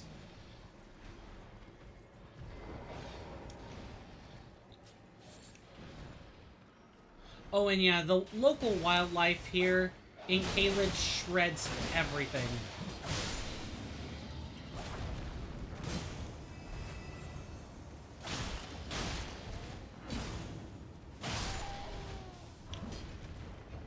Even the diggers here are very, very afraid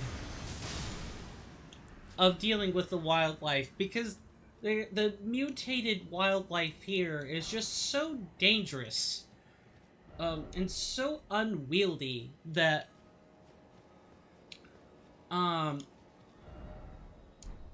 you could be on your best behavior and still pull these things by accident, which is usually what's set up to happen about half the time. Oh, and never mind what perches on the hilltops. Oh, these are usually death grounds. I know there's a...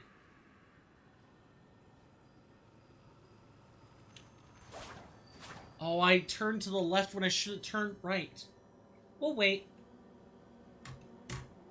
Although I will say maybe our claws are not the best item that's here for this endeavor.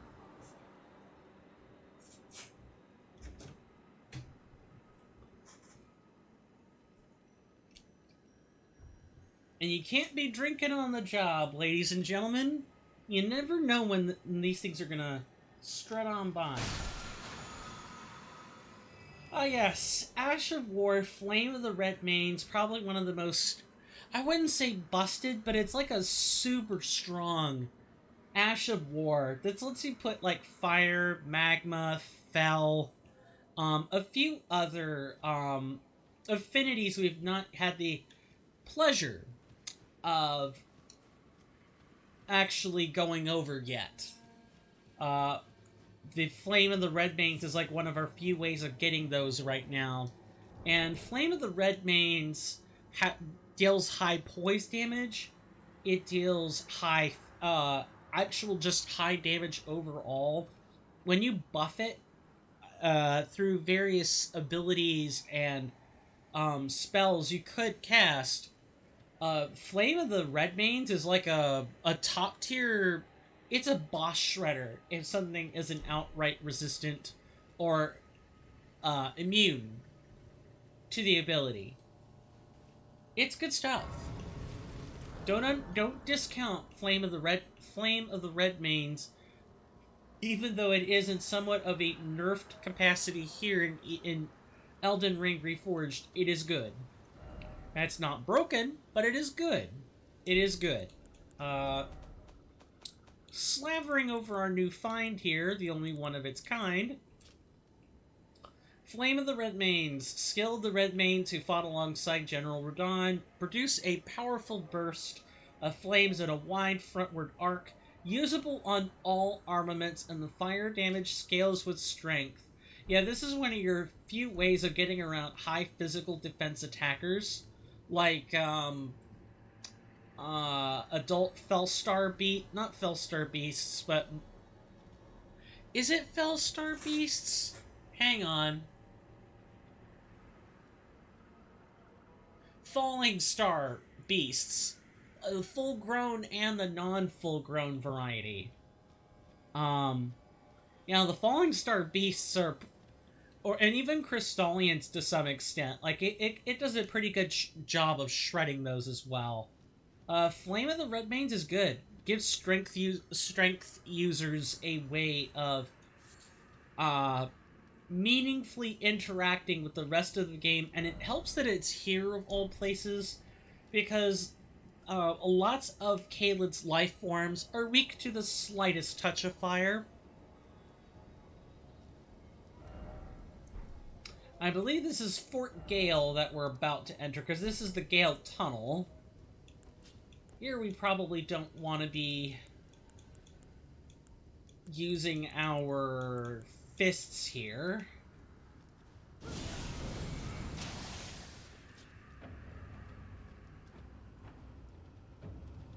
Nice. Yes, skewer them with the spikes. We don't discriminate.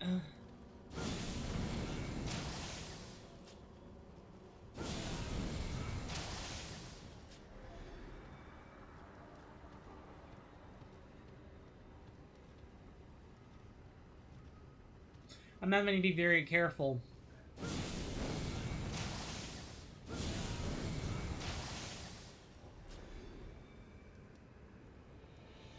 Absolutely beautiful.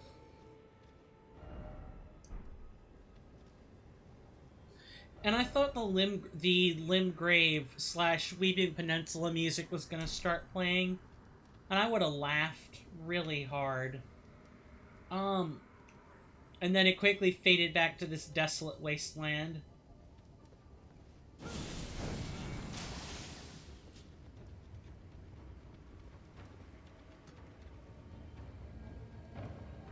You could actually do anything more than fire your crossbow?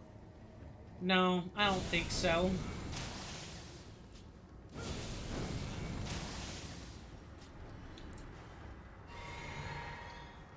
That's alright.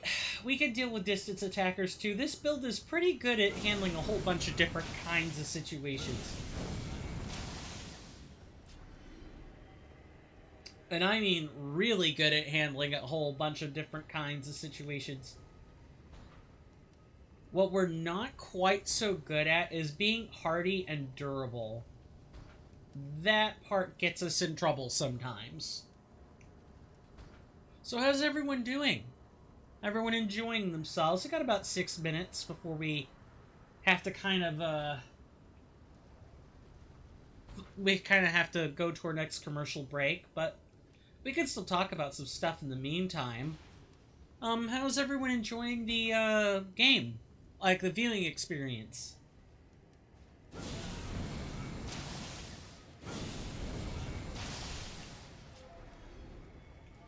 And I believe we have been noticed by the Big Kahuna, the War Machine, the Battering Ram themselves. Yep, sure have.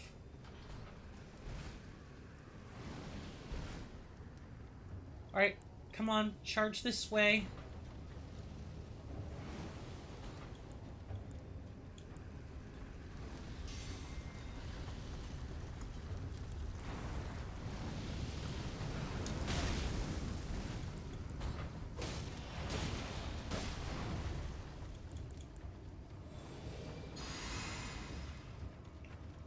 Never keep your back turned to an opponent for too long.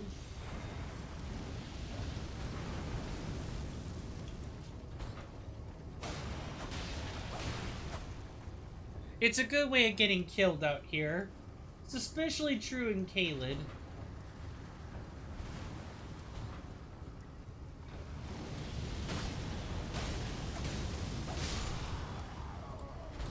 I will pay you to never pilot these again, good sir. I will pay for the privilege of you not piloting those again. Those things are very annoying to deal with. They're not deal breakers, but they aren't easy either.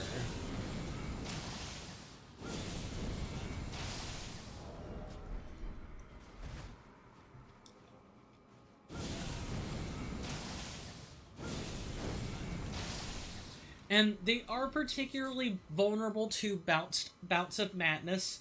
A lot of places in Caelid are already kind of vulnerable to the fire damage to start with.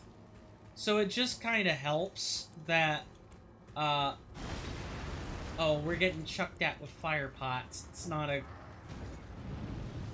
you gonna blow fire?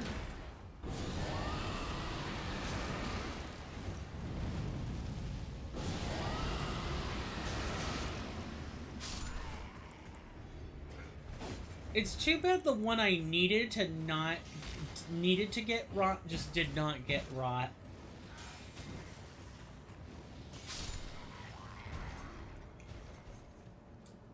I like for how weak this particular spell hits.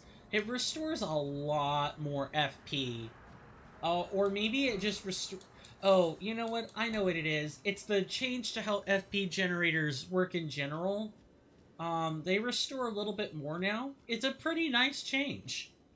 I think it is proportional to the spell, though. So Golden Star being a huge kahuna of a, incantation. Well, actually, I should say it's a huge kahuna. What's causing it to generate so much FP, I wonder? That's a good question. I don't know if I want to complain about its answer, though.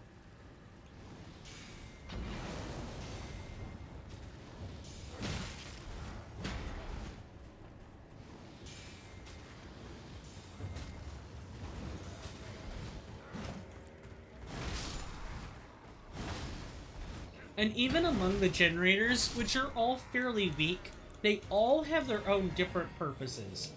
Like, the spell casting kit that we carry, that we go through and prepare at our rest sites, when we have to change it up or do something drastically different, I try to pack a variety of spells that are useful for a number of situations. I try to pack all the damage types at least a little bit. I try to pack anywhere between 1 and 3 generators, depending on what we need. When we're not fighting a boss, it's important that we diversify our spell casting kit so that we can handle whatever challenges are thrown at us. When we're fighting a boss, yeah, you need to optimize. Or you're just going to be tabbing through spells trying to find the right one. It's a delicate balancing act, but I like it. I wouldn't be playing these sorts of builds if I didn't like that. And I think by stating the good and the bad of builds like these, I'm hopefully imparting some of the same thought patterns to you guys when you're making your own builds. Now, a lot of people are strength or dex users, or a lot of people that play the game for the first time tend to want to pick these bulky physical classes with bulky physical setups and gear, and that's fine. That is perfectly fine.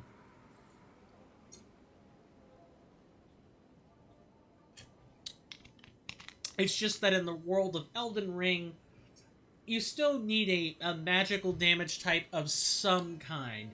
You're just allowed to use strength and dex in order to kind of,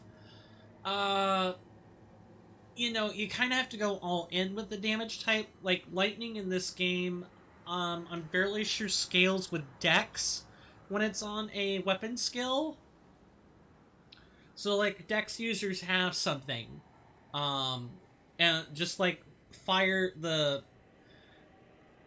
not all of them do this, but there are some fire weapon skills that do scale with strength, like the one we picked up earlier, right? The Flame of the Red Mane. Um, everyone has something, which is one of the things I do like about base Elden Ring's game design, is that everyone has something. Everyone has access to the same stuff. You just gotta be willing to rebirth yourself and or set yourself up to use these things natively. That being said, I've ambled on at you for entirely too long as it is. It's about time for that commercial break. So I'm gonna get up, stretch. This one's probably gonna be a little bit of a longer one, and when we come back, like about 10 minutes or so, and I'll try to shorten the next intermission break that we take and probably adjust its timing. When I come back, I suppose I have a couple of things I want to talk about before uh, we restart the game and proper. And with that, I will see you guys after the commercial break. This one's going to be 3-minute ad, so if you really need to get up and stretch, I would do that now. Now would be a good time for that.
Sorry about that, folks. I was being sidetracked by discussions. Those discussions taking place with my folks.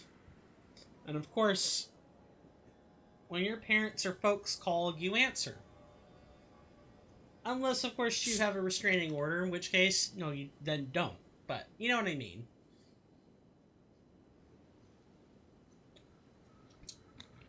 Hopefully everyone had a good intermission. I also didn't answer Nature's Call, too, so I know I was out a while. So, let's talk streamer shop for a few minutes before I turn you back over to the game screen. Promise I've not forgotten about that. So, Discord. I've mentioned before how I thought about bringing it back. I'm going to do that. I think I've made up my mind. However, there are some rules that have to be thrown in order to make it actually worth it for me to do that. And doesn't have to be worth much. I'm not trying to extort anyone. But I think if you want a sense of community, then you have to be willing to build it. And I do want to build one, and Discords are a good way of doing that. For the Discord, however, no easy way to say this, I guess. So, I'm locking entry behind a Prime sub. Why am I doing this? When I've barely got off the ground, it's been a whole week since I've returned to stream. What makes me think I've got the right to do this? I don't. Straight up. But I'm asking anyway. I'm doing it anyway. Because A, I would like to control some of the people coming in. That was always a fear of mine with my last Discord, is that I would have issues curating people. And I think by putting it behind a resource that you have to give up, A, it encourages people to use a Twitch Prime sub for something. More about shilling later. But on top of that, it has you invest in me, and me invest in you. Now, in terms of what you could come to expect with the Discord once you're in there, it's mostly going to be a quiet place. You know, we'll have a channel for serious discussions that probably won't be policed that much. You know, no hate speech, no transphobic other forms of ableism or discrimination. That will not be tolerated. Apart from that, the world's kind of your oyster, other than the no hate speech thing. I don't know if it's going to be contingent on maintaining an active Twitch Prime sub. I think most places that lock that stuff behind a sub generally don't. So I'm probably not going to either.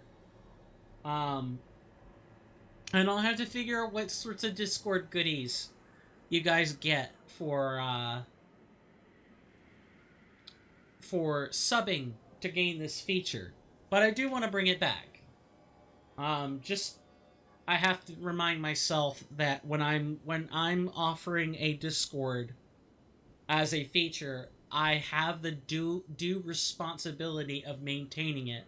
And that was one of my problems, was that I wasn't always active at maintaining the Discord before my hiatus, but certainly once the hiatus took place, it really became a shadow realm of sorts. So, I want to fix that. Second, in terms of mixing boards, I still have not fully worked it out yet. That being said, I know there were a couple I was looking at. I've thought about the Helicon. I've thought about the Mackie Mix 12FX12 channel. by Sweetwater. I have thought about Yamaha, the MG10XU variant, as well as the Behringer. I thought about all of those. Well, okay, not a Behringer X32, that's too much. But I have given it some thought, and I think I've more or less narrowed it down to those 4 different kinds of mixing boards. I just had to figure out specifically which one I want, and I'll kind of go from there. A lot of them have nice fancy lights. What I really want to be able to do with it is moderate or control separate sources in OBS. So, like, I know another thing I want to do is kind of like bring back music lists. I'll have to figure out how I can do this on Twitch, given the copyright, given all the copyright claims that are now active on it. And I have to be mindful of what I choose to play. And let's be honest, with royalty-free stuff, you only get so many good things. You're not paying for it. You get better music if you're willing to pay a premium every single time you stream and for every X seconds you have it up. Trust me, I know. And I don't know if the solution is to talk over it while it's playing, kind of defeating the point, or if the solution is keep it so low that it's barely worth including in the first place. Don't know. These are things I'm thinking about, chat. These are things I am thinking about. I promise. I have not, even though a week has passed, and I have done nothing. I have not forgotten. I will never forget. Until it is time for me to hang my torch as a streamer and do something productive with my life other than sit in front of a gosh darn camera all day. Kudos to you folks for making it like a full-time career and not just a hobby, because that is being productive for you. For me, I could be doing about 5 or 10 other different more useful things. I'm not in that productive camp yet. But I promise, I've not forgotten what I'm supposed to do on this stream. Thumbs up, seal of approval. Let's review our game plan. I don't think that is something we've done in a little bit. So, we have the Gale Fort, which is right around over here, and that contains a very scary mini-boss with a few delightful little surprises. Thankfully, those delightful little surprises go down to quite a few casts of Frenzied Burst. We will take care of them. They will die. Then after that, we will probably just kind of go around and sort out all the hidden places. We're headed toward this fort here. There's another fort. There's a lake filled with scarlet rot that isn't the Aeonia. That's a whole different place. But just this small section right here does have some stuff in it that we can go collect. And then, of course, there's the Gale Tunnel, which we know where our friend Alexander is. He is sitting in there waiting for us to come talk to him. Fun stuff. And then we'll kind of take it from there. Nothing too complicated of a game plan, right? Let's come back to the live stream. Okay. And there was a very good reason why I didn't actually rest here. I just kind of, kept my back to the cliffside and went from there. And that is because if we were to have rested there, the catapult cannon would have come back, and it would have made our life difficult. So I'm glad that we didn't do that. Also, that cabbage is smelling pretty good right about now. We're having basically what amounts to a vegetable and sausage bake tonight. We have it every so often, and it's pretty good. You just take all of it, put it in a like a giant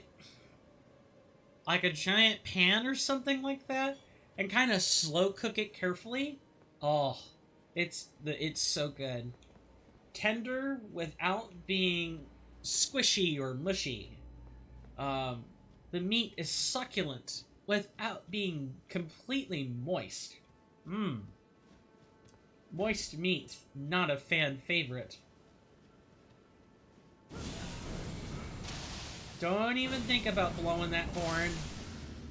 Don't even think about it.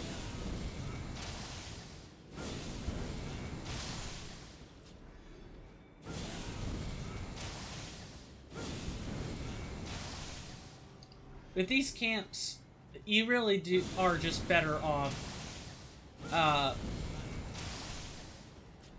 It's nice that Frenzy Burst also pierces guards. It's another neat, useful property.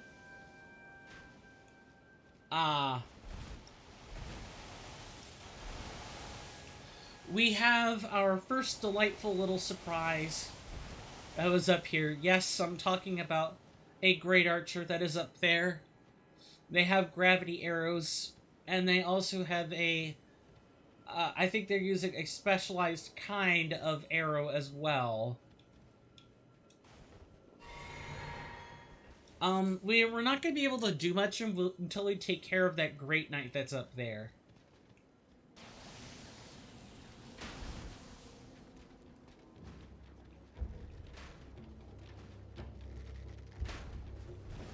Oh, you're gonna do this?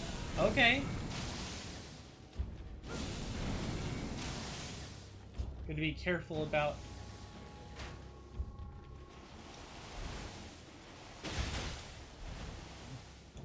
Yeah, you really gotta be careful, and those things can come back.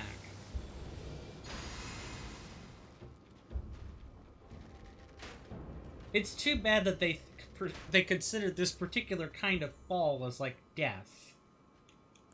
Yeah, we really aren't going to be able to do much until we make our way back over there, and we can actually, face that particular Great Knight one-on-one.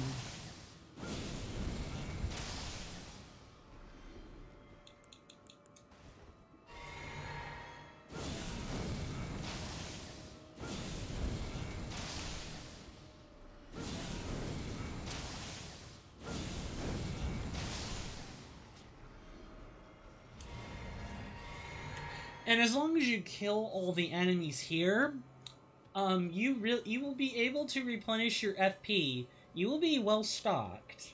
So I highly recommend you take advantage of it. What I don't recommend taking advantage of are the non-fortuitous openings.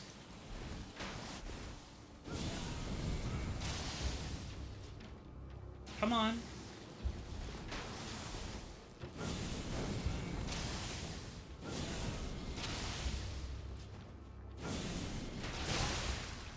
Oh yeah, those great arrows hurt.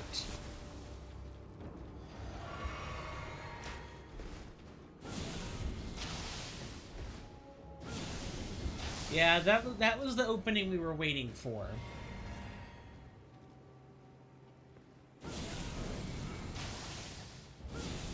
I like how we have this giant great arrow sticking out of us, sticking through our frickin' forehead, and we're alive somehow. We're not dead, we're alive. And then just like that, it's gone.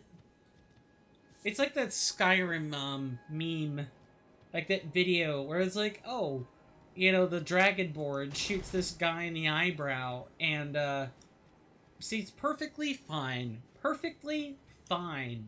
You know, it's like, hey, who did that? Searches around. Yeah, it searches around for a good solid 5 minutes. It's like, oh, I guess nothing's there. No, you idiot, you got shot in the eyeball. There's something there. Why don't you do something about it?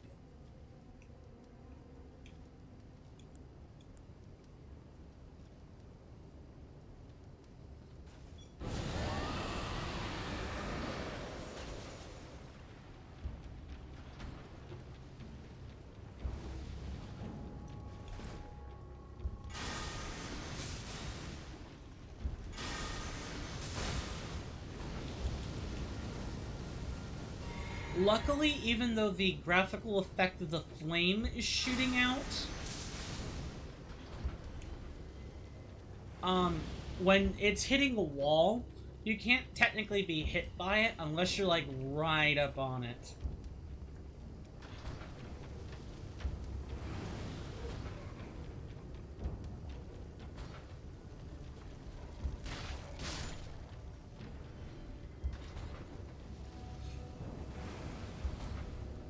I'm kind of waiting for them to do something a little more fair than they're doing right now.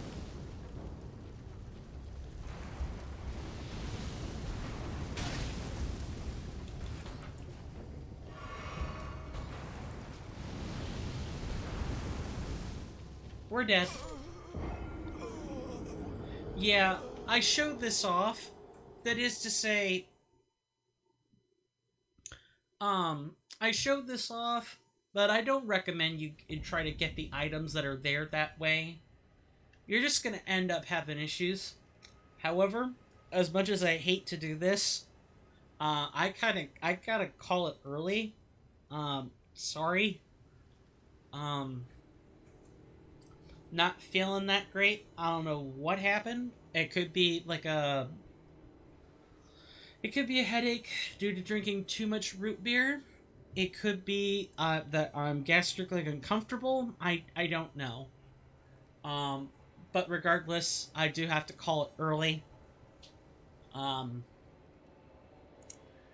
We will be back Thursday with some more Blasphemous. We got the NG Plus. We got the New Game Plus content to view there. In terms of where to send you guys, if you guys like... I know who it can send you to. And she's kind of on something of a return as well. And she's female. And she's, I believe, Swedish. If you guys like, Soulsborne streamers, I highly recommend you go check out Slippery Susie. Super nice girl. Super nice lady. Excuse me. I believe her and her significant other are both on the screen right now. Yeah, they're playing Elden Ring. It is a first time playthrough of the game. Really cool. Go give her love and attention.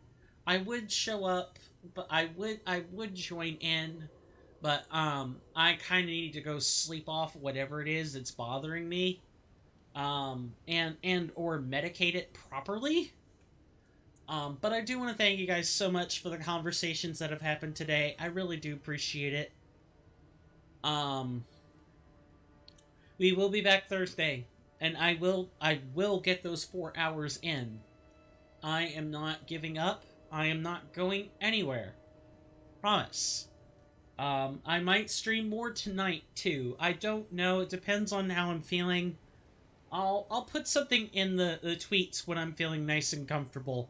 Needless to say, thanks again. If you guys like the content, although I can't imagine with a less than a 3-hour stream that you would, leave a follow, hit that notification bell, lets me know that you like the content.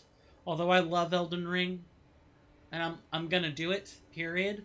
Other than that, I don't feel like I've earned the complete shilling today, so I'm not gonna do that. If you guys want to discover more of what I have to offer, or if you'd like to support me in other ways, all I will say is that it's on the About Me section on my Twitch page. That's for those who are viewing the VOD later. That is www.twitch.tv/coinstamp. Just go to the About Me section, and I have a nice panel plastered for it. That being said, yeah, our game plan, if I don't come back and stream this later, maybe in some slightly more comfortable clothes, is to, continue exploring, Gale Fort, I guess. That would be the place we're going. And maybe we can get back to casting spells instead of pretending we're a claw fighter who's only spec'd into spells. And with that, thank you guys so much. I'm Coinstamp. This has been another episode, a shorter episode, but an episode of Elden Ring Reforged. And I will see you guys on Thursday with some Blasphemous. That should be good, clean fun. You're always welcome here in our hallowed storm halls, where all manner of discussion takes place. I try to go through and show you how to play the games I'm playing, to the best of my ability. But know that you're welcome here, and stay safe out there, guys. This world is getting pretty dangerous, more and more dangerous by the day. And with that, I will see you guys around next time. Take care, and bye-bye.